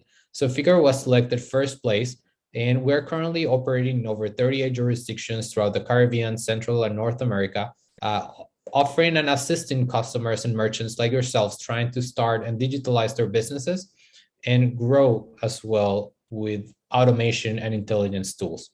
So first of all, I know Quinn already mentioned it a little bit. What is e-commerce? But let's see it not on the theoretical side, but more on what the implication of e-commerce is for my business. So the first thing we need to take into account is that e-commerce is saying goodbye to cash. It means transforming the experience our customers have with our business to a completely virtual setting. They won't be able to be in person with us. There won't be any physical exchange. It's going to be completely digital. So the first thing we need to take into account for this digital transformation is that when we're doing e-commerce, all the payments are going to be done in real time. They're going to be very fast, very secure, and will provide more comfort to your customers. For ourselves in the Central America, Caribbean region, we always tend to look up for the US, Canada, and Europe, where they have these amazing systems where you can buy anything online and get it within an hour. So our customers are every time more demanding on new tools and speed and accuracy. So implementing e-commerce will drive your business forward and provide you the tools and experiences that your customers are seeking from what they are looking that is available elsewhere. So the first thing to keep in mind is that there is a lot of confusion about what is e-commerce. A lot of people are using what we call pseudo e-commerce, which is kind of like a fake e-commerce. You're basically selling and trading online, but the actual change of funds or the actual payment is being done offline. So they are doing either a wire transfer, or they're sending you a screenshot of the payment of the deposit slip, or they are doing payment with a key card terminal or cash on delivery. And that's what it's known as pseudo e-commerce, because the transaction is not being actually closed online. Whereas e-commerce is when the actual payment and the closure of that transaction is done completely online. It can be self-serve or assisted by an assessor or an advisor from your company. So it's very important to keep this in mind, because throughout our region, selling on Facebook, on marketplaces, and many other places have become the trend, especially now with COVID. But to become or be considered e-commerce and take full advantage of the automation, security, and all the added benefits that this provides, you need to be actually leaning towards the e-commerce side of things. So having heard all this, you might have been wondering, why would I be selling online?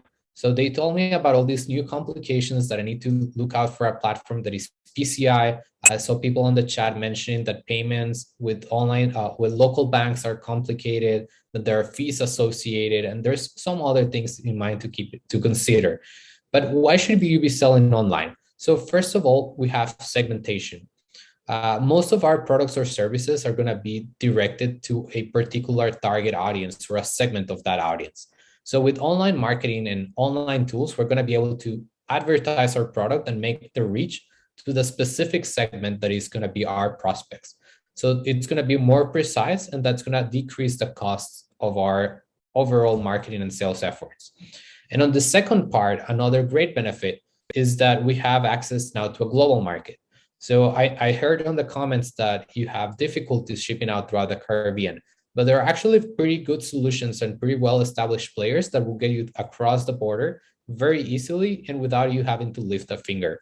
So global markets open up a set of new countries, new ventures, and an incredible amount of new prospects that weren't even considerable before with local or brick and mortar solutions. So think about it for a second. The use of the internet in today's world is massive. We have everybody, over 87% of people already on social media. Just in our region alone, we have over 60% of coverage. And alone, every person with their cell phone or computer, they're browsing online for over 7 hours per day.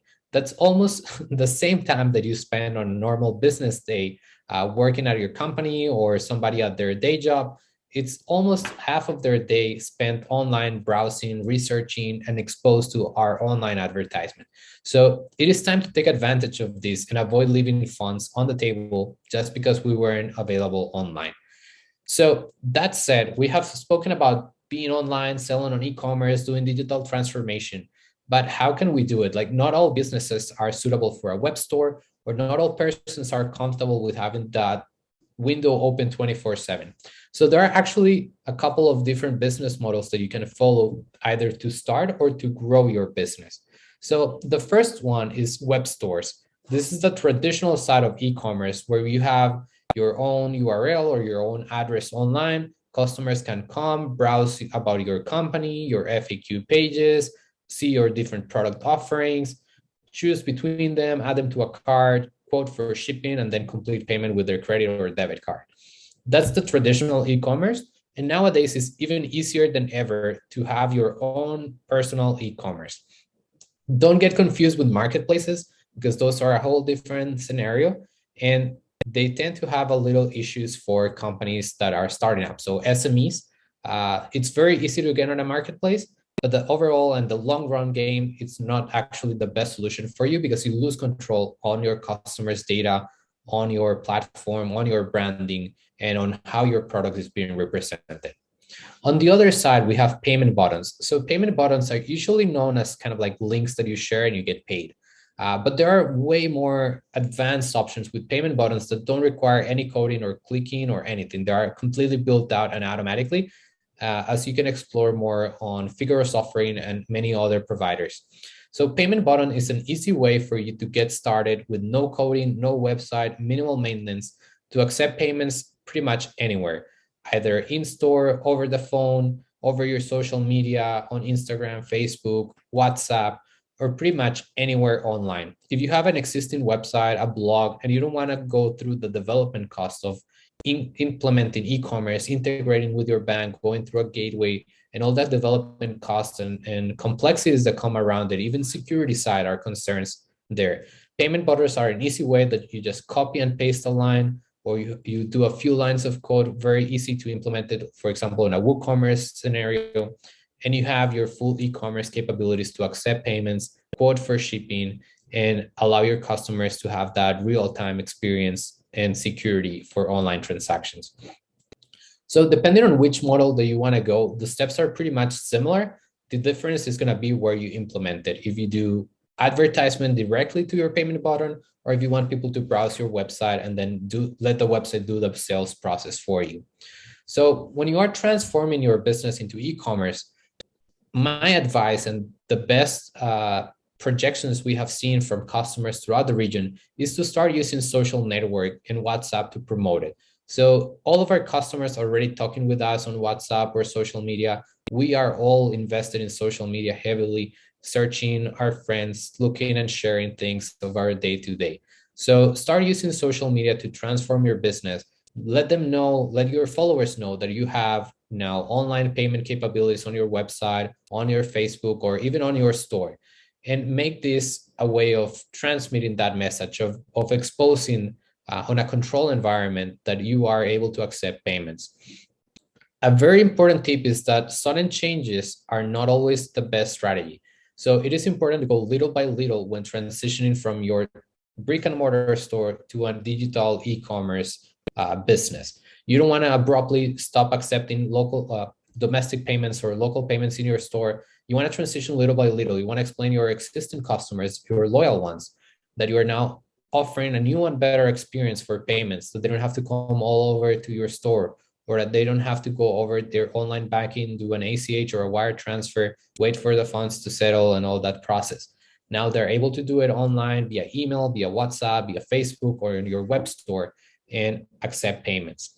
So this process will open your business for a 24/7 exposure. If you're afraid of that, you can start with a control environment like payment buttons that will allow you to control who gets the payment links, when they get it, and all that good stuff that allows you to keep control of your business.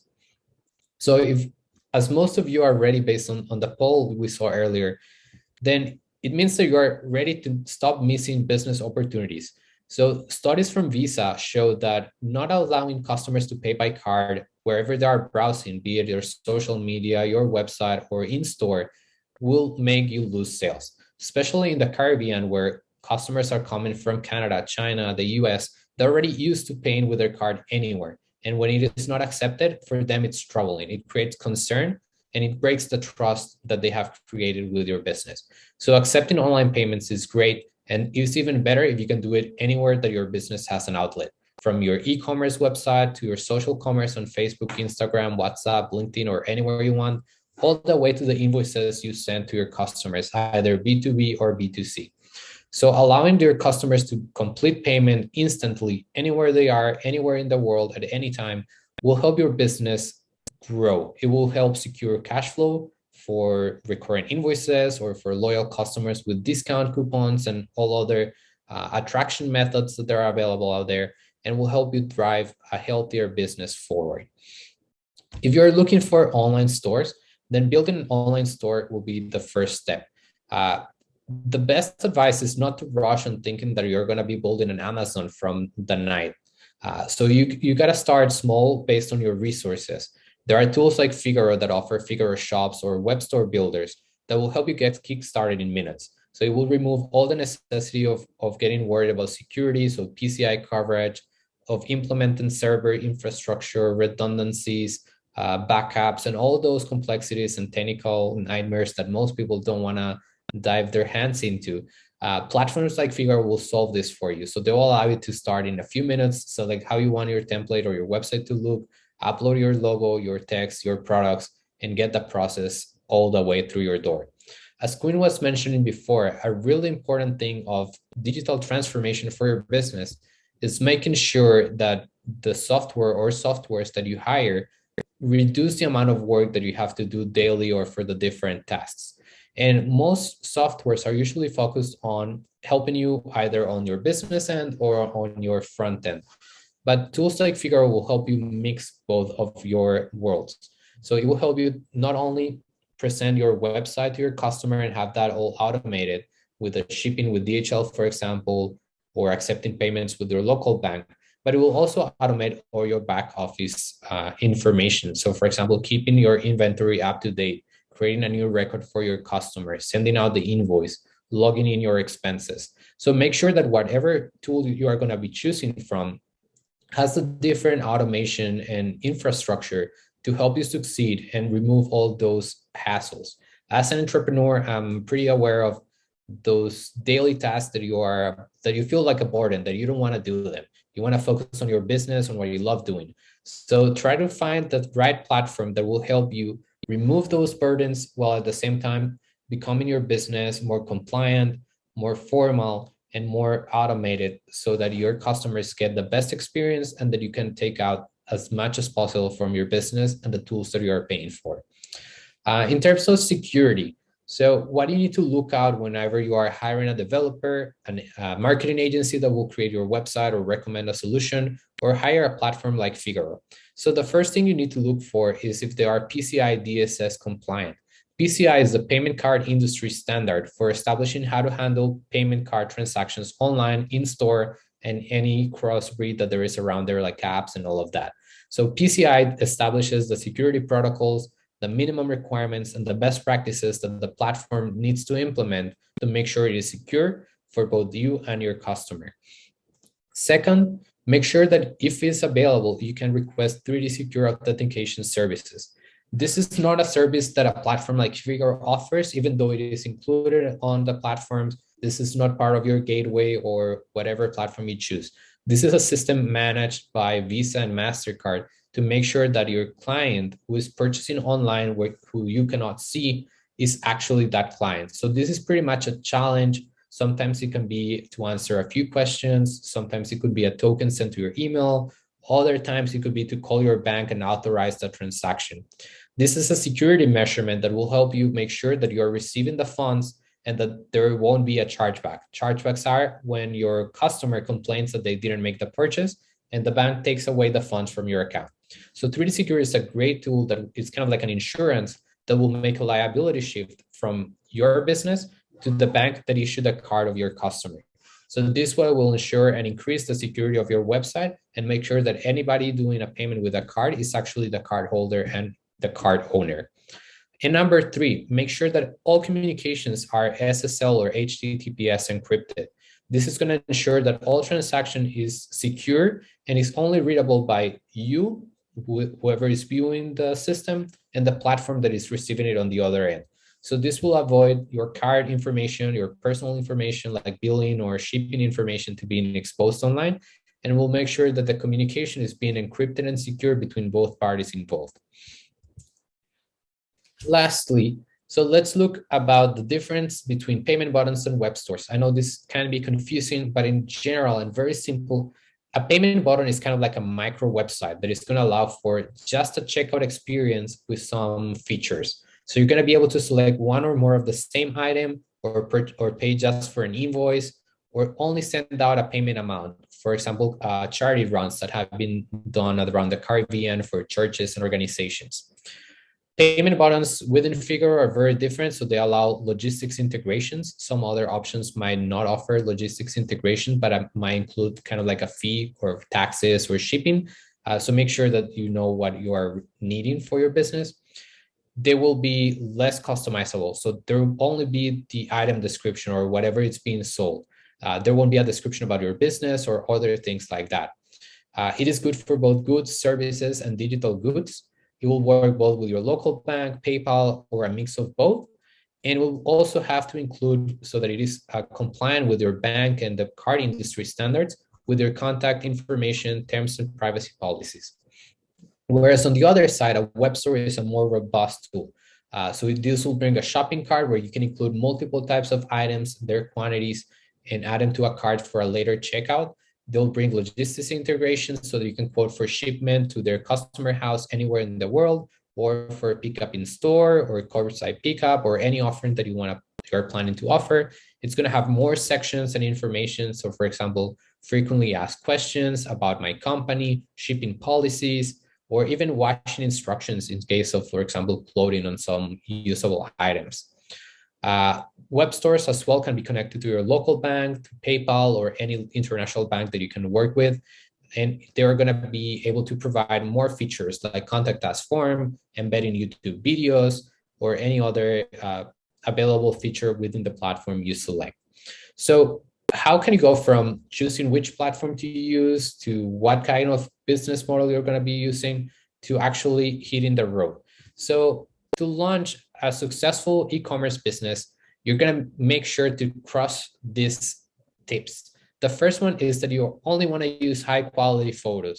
Most modern smartphones will give you the quality that you need, but make sure that you check that the photo is crystal clear. You don't want any pixels around there or things looking blurry, because online, we don't have the luxury of testing the item. We cannot touch it, we cannot wear it. So we're going to have to feel it like we are creating that experience for our customers. So the best example I can give you on this is, think about when you sit down in a restaurant. They don't give you a sample of every dish that you are considering on trying. They provide you a menu that has descriptions that pretty much makes you drive crazy for that crispy chicken nuggets or that hamburger or whatever steak they are providing you. And you don't even get to see them. So you're just reading descriptions. So the same goes here. We want to use high quality pictures. We want to use amazing descriptions and make the customer feel that they are already using or buying or experiencing your service, and then make them want to buy. So drive that sales, the sales drive. Load stock inventories. So we don't want to go through that embarrassing experience of having to call the customer after they purchase, saying, hey, sorry, the product that you just purchased is actually not available. Do you want a completely different item? We want to make sure that the platform that you're using is able to upload inventory, keep it up to date, and make sure that it blocks sales whenever the item is no longer available. This will provide you an insurance that the experience for your customer is going to be good, and there are not going to be any hassles around there or problems for you to be solving manually later. And also, and most importantly, verify that your system is completely compatible with your local bank. If it isn't, it's going to be very difficult to get the cash to yourself. So using a US entity for processing is going to complicate you receiving the funds locally. So think about it, wire transfers, that's going to increase your cost and make everything more complicated. So make sure that you have a system that is fully integrated with your local bank, consult with your provider, consult with your local bank officer, and make sure that that connection can be arranged. So when you're ready for showtime, you want to go to market as easy and as seamless as possible. You don't want to be spending a lot of money on marketing agencies and advisors at first. You want to make sure that you have a market fit of your product. You want to make sure that you are able to test the waters. And nowadays it's more easy than ever. So as we were discussing, online, you can target the audience that you want. And a very easy strategy to use is just to browse on Facebook and search for groups about the subject that you are addressing for. So if you're selling, I don't know, mountain bikes, then head up to Facebook and search out for all those cyclists that are online and they have their own group. Chat with them, share about your new business, why your product is different, ask them to come do a drive or a test drive or try your product out or review it. And this way, they're going to start creating momentum for your business. You could provide them a discount coupon for trying out or for being the first ones, and this will create loyalty. So eventually they will become evangelists of your business and start promoting it, start using it, sharing feedback, sharing how your product has benefited their lives. So make sure that you are ready, everything is loaded, your websites. So try to go through a checklist that you have everything set up before doing your marketing. Make sure that your payment buttons are publicly available, shared on your Facebook, Instagram, WhatsApp, or that your website is loaded with your images and being published so that the world can see it and start making purchases. And of course, make sure that your bank integration is ready and available for your local currency, US dollars, or any other that you're going to be using. So make sure that you start launching your business with promotions.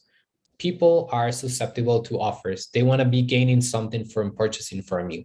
So for those first customers, make sure that you provide them a discount code, either for their first time purchase or for their second time purchase. You can actually automate this, for example, in Figaro. Every time you have a purchase, the system will send out an invoice, and you could, for example, include a coupon code for them to use on their next purchase online, and limit them to be available, for example, for December 31st of this year, so that they don't keep using it over and over. So make sure that you have those discount coupons in place, that you have call to actions on your website to tell people, use this code, purchase now to get something, as well as your product and the new experience. Make yourself known. Use the databases that you have, your social network, your friends and family. Make sure that everybody starts spreading out the word about what you're offering, why what you're offering is new, and that it is available out there. So start making that soft launch campaign. Don't conform with just using your friends and family. So make sure that you're actually addressing your target market, or at least a segment of it, using Facebook groups, using online advertisement on Facebook, Instagram, or WhatsApp, or even LinkedIn, so that people are aware of what you're offering, where you're offering, and how they can make the payment for it, if it is online with online payments or WhatsApp or anywhere it is. So some tips to get you started. Don't think that you need to have all your products online and loaded on your platform. You can start with your most sell items, or the best selling items, and start loading the rest little by little. Think about starting with 5 to 10 items in case you're selling multiple items, or if it's just a one item, make sure that you have everything loaded up. It's information, images, instructions, videos, or anything that could create that bond of trust with your customer. Try to avoid that soft launch with family. That is a complete mistake, because your family is always going to look for the best on you. They're going to try to focus on the good, and they're going to avoid seeing the bad. So make sure that whenever you do a soft launch, it is with people that is not that close. So think about the Facebook groups or target audiences that we were talking about just before. And lastly, if you are hiring a developer, freelancer, agency, or a platform, make sure first that it is compatible with your bank. Don't spend time, money, or much effort if it is not suitable for your bank. If you're going to have to develop the whole thing for making the integration, make sure that you know the costs and the complexities up front. Make sure that you ask your banks for the requirements, because they're going to ask you for different things, from penetration testing to PCI attestations and many other complexities that you might not be able to answer with your knowledge, because those are very hefty technical stuff. So make sure that you are using a suitable platform and what the requirements are going to be for that platform with your particular institution. Some questions that I saw answered that are part of these tips. Shipping to Caribbean countries, you can actually do it with companies like DHL. The costs are not actually that high if you go through their e-commerce pricing. So if you need help, our team at Figaro can help you get in touch with a DHL officer, and they can sort out the different e-commerce offerings that are available. There are other companies in the Caribbean as well, but I know that their reach is very high.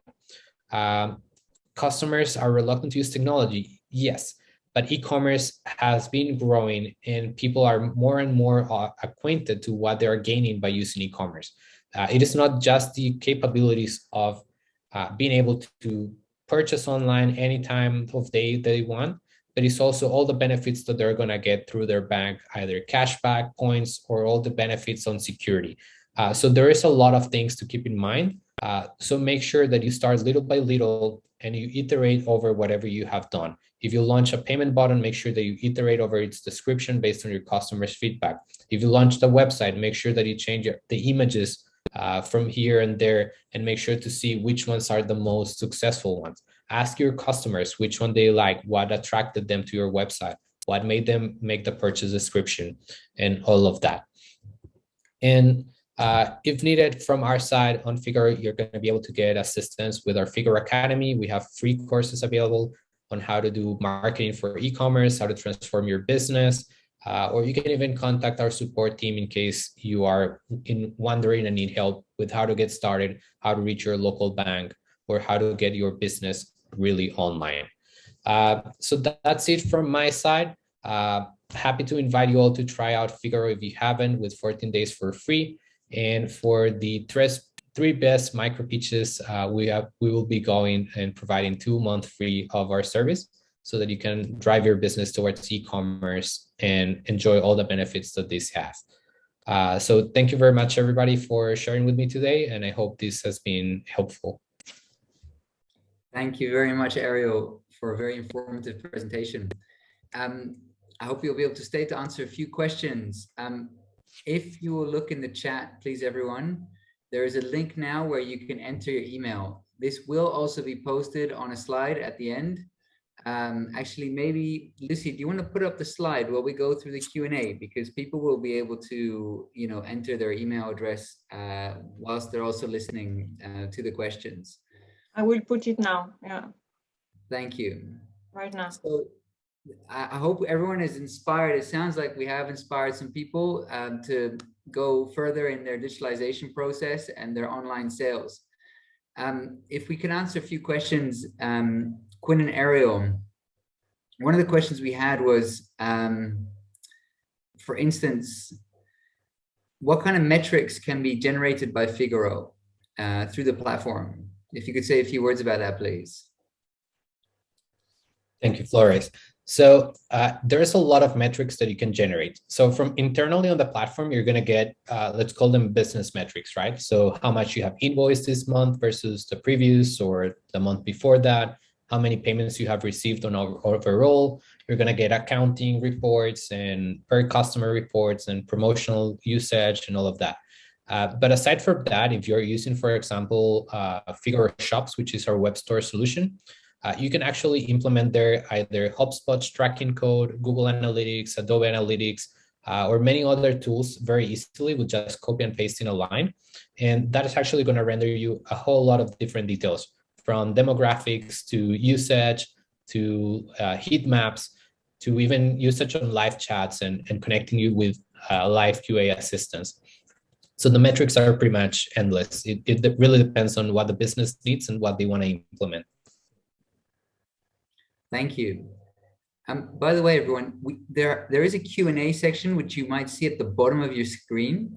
And there are open questions there, but there's also questions that have already been answered by Quinn and Ariel during the training.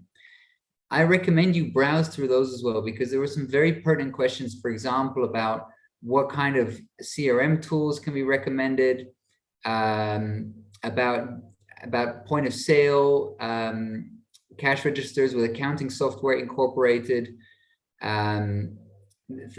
These kind of questions are already being posed and answered, so please do have a look at that. One question we had, some advice people are seeking advice for: would it be over the top to have payment buttons in social media funnels to a main web store, or would that be too gimmicky? Maybe Ariel, you want to answer that as well.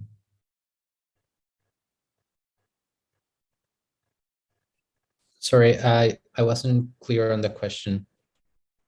It's a question about having payment buttons in social media funnels to a web store. I'm not sure if I understand the question either, to be honest. I was hoping it would be clearer for you. I guess maybe in general. I can. Is it possible? Is there any way? Sorry, yeah, go ahead, please. Yeah, so really and truly, we may want, instead of having the payment buttons on your social media, because what you're saying is that you want to redirect persons to your web store. So maybe what you want to use is something like Linktree, where you can have an idea of different links for persons to go to. You have them on your social media, and then they can click and go into your website. And that way it's not really gimmicky, because let's say you have it on Instagram. Instagram only allows you to put one link, or with Linktree, you can click that there, and then persons have a pop-up with various places that they can go. So maybe to your other social media platforms, or redirect to your website. So maybe the solution you're looking for is not necessarily the payment button, but a solution like Linktree that would redirect persons to your website. So I hope that answered your question.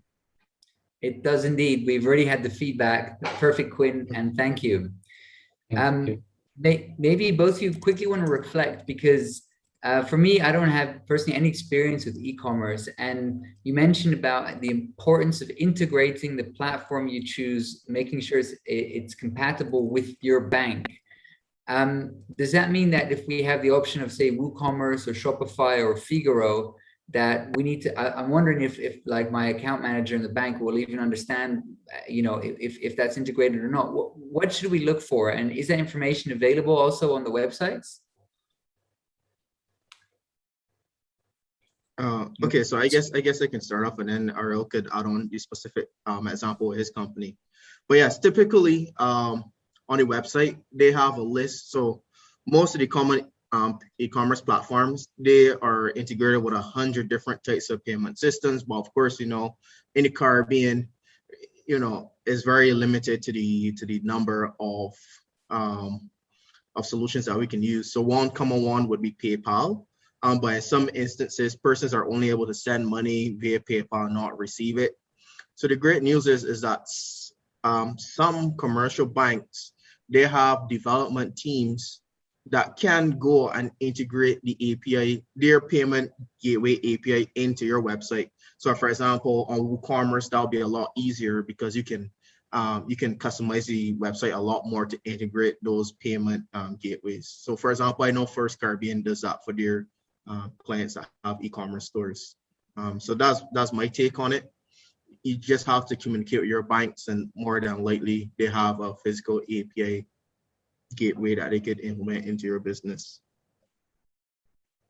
So Figaro, I'm not sure if you have anything to add in terms of that, given that you have those partnerships. Yeah, definitely. So let's first let me address it from like a general standpoint. So to integrate with your local bank, the majority of customers, in fact, they turn up and they say PayPal because it's what has been pretty much most of the time out in the market and most available. And a lot of websites in the States use it.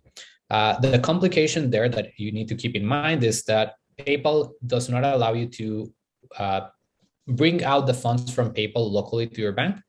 And there are also a lot of foreign exchange conversions. So from your local currency to US dollars and then back to your local currency, depending on your country. We at Figaro are PayPal partners. So we do actually have partnerships and relationship with them in many countries.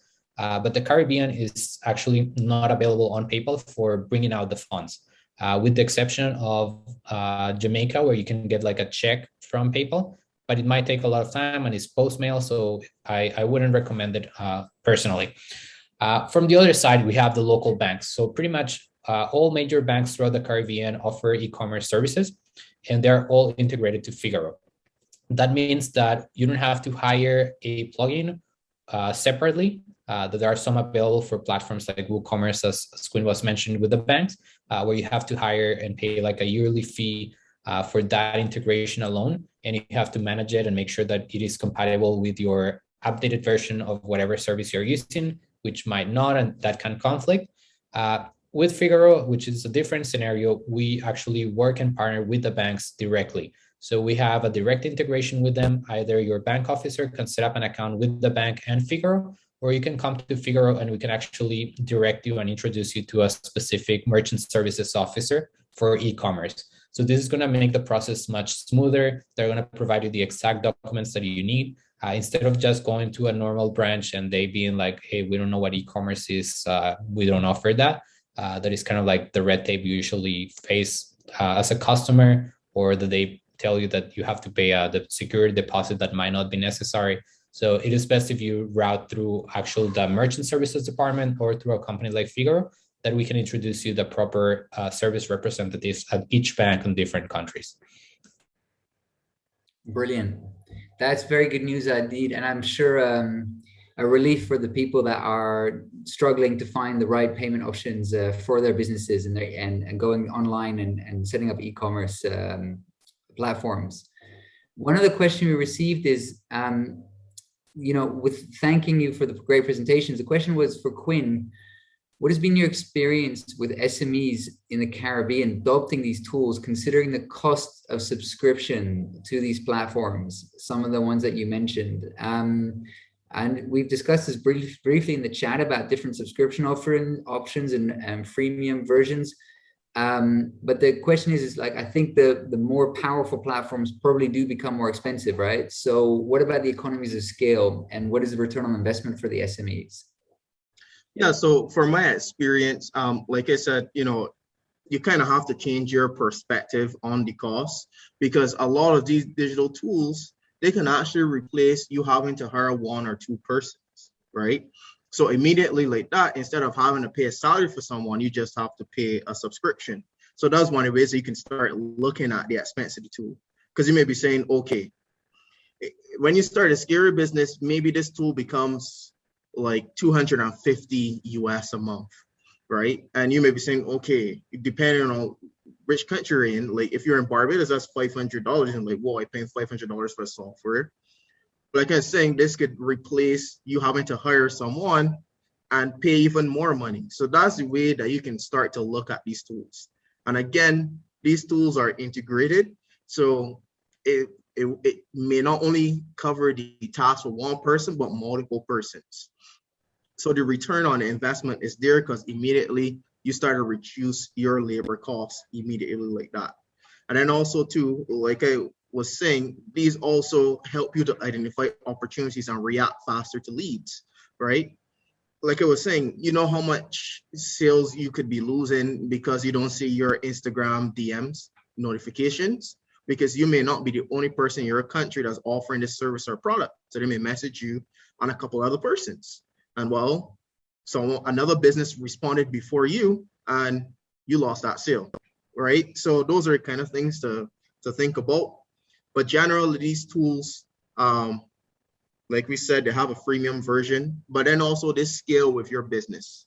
So a lot of them are based on the size of your business or the amount of like emails that you want to send out monthly. So it gets more expensive as you grow, but as you grow, you're earning more money and you can afford to do that. So I hope that kind of answered your question. I think it does. Ariel, do you want to add anything to that? Yes, I want to add something really quick. So in terms of costs, there is something that is very particular. So most platforms end up hiding the costs. So as we were seeing on our presentation before, sometimes when you have to pay for the plugin to connect your system to the bank, there is an additional cost or development. But there are other platforms that actually charge you a percentage of your sales. So make sure that you know all the costs up front. Maybe the monthly plan might seem really small, but when you end up adding up all the different expenses that that platform involves, from the monthly fee to the processing fee to your bank's fees to the plugin fee, you end up paying actually much more. So make sure that you verify all the different costs and fees associated from the platform all the way to the connection to the bank, as well as your bank fees, so that you have an idea and can compare what's the best solution for you, so that you can grow your business instead of growing your costs. Thank you for that. I think we'll take one more question, and then we'll finish off. Again, I'll read it to you, and whoever wants to jump in, please go ahead. When launching an e-commerce business for a global market, is it preferable to have domain email addresses? What other considerations should SMEs bear in mind to be attractive and successfully compete beyond a national or regional level? Quite an open question. I can start with that. So the thing here is the domain is just a tool, right? It's kind of like an address. So I wouldn't put my focus as much on the domain, but on the name of my company. So what is the added value that I am offering? Is it a new service or a new product, or there is something similar that I'm improving on? So make sure that you focus on the best version of what you are offering, the best version of your product, the best version of the experience of customer service that you're using, the best version of pretty much anything that you can do, more than anything else. In terms of domain names, it is recommendable that there are something memorable, something that I can remember. So think about it as Apple, Google, Figaro, Facebook. They are one word, easy to remember, easy to pronounce in different languages. So that would be like the best advice. But in some cases, the customization or more complex scenarios are needed. And that's perfectly fine. It depends really on who your audience is. as long as your product has a value added that is of value for your customers, that's going to be good enough. So I'll focus more on what I can provide more than what the domain name actually is. Yeah, Thank so you. just to add to that, so what you said is right about focusing on the products that you're offering and is it competitive or is it a new product? But then also to, other things to take into consideration for how you could compete on your website is looking a bit into your search engine optimization. So how you rank on your different pages when persons search for a product that you're selling, and that's the organic way. So that it is technically free by optimizing the way how you have stuff placed on your website using keywords. But then also there's a paid approach by using search engine marketing. So I'm pretty sure when you guys use Google, you see like the first 3 results have ad at the side. So they're at the top, and that's because persons are paying to get that there, and that's called search engine marketing. So that's also a way that you can use to compete with other companies locally, regionally, internationally with your product and to get your product out there. Perfect. Thanks so much. We have quite a few questions specifically about the Figaro platform. Now, I've understood from Ariel that actually you can reach out to Figaro through their website and their customer services. There was a question about additional bank charges, and also if Figaro will be available in Belize, as we do have also participants from Belize today. Ariel, I don't know if you want to say 2 words about that before we close. Sure. Belize, we can check. I believe we do have a bank integration there. So definitely I will encourage you to reach out to support@figaro.com so that we can review who you're banking with and if we have an integration there or if it can be established. So that's not an issue. We actually are able to open up new countries or banks very easily. So I would encourage them to reach out to support@figaro.com. Pretty much anywhere in the Caribbean, we are integrated and there are e-commerce banks, with the exception of Haiti that I saw we have people as well from there. There are no banks enabled for e-commerce yet in Haiti, so that would be like the only exception.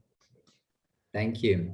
And we've heard a lot from figaro.com, but Quinn, you've also shared a lot of expertise. How can people reach out to you if they would want to use your services and your expertise?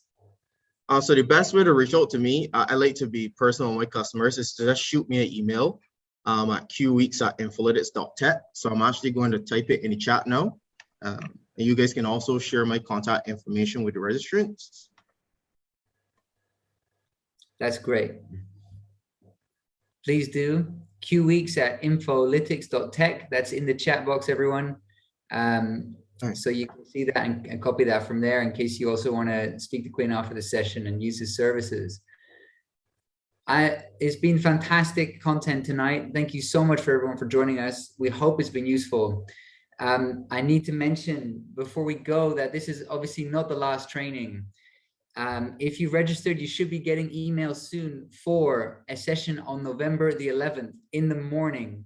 This session is about green and sustainable business practices. It will be 2 hours again, starting Eastern Caribbean time, 11 a.m. or 10 a.m. for Jamaica and Belize, 9 a.m. for Belize. So please put that in your calendars or register on the MicroPitch website. Also on the 18th, so on Thursday in another week's time, this time in the evening again, we'll be talking about business management and financial planning. Once again, thank you to all our partners that has made this evening's session possible. I won't list them now again, but they're all listed on the MicroPitch website. It's been great getting all your questions and interaction. Thank you to the Frankfurt School for organizing this event. And we look forward to seeing you all at the next session, we hope in a week's time. All the best to you.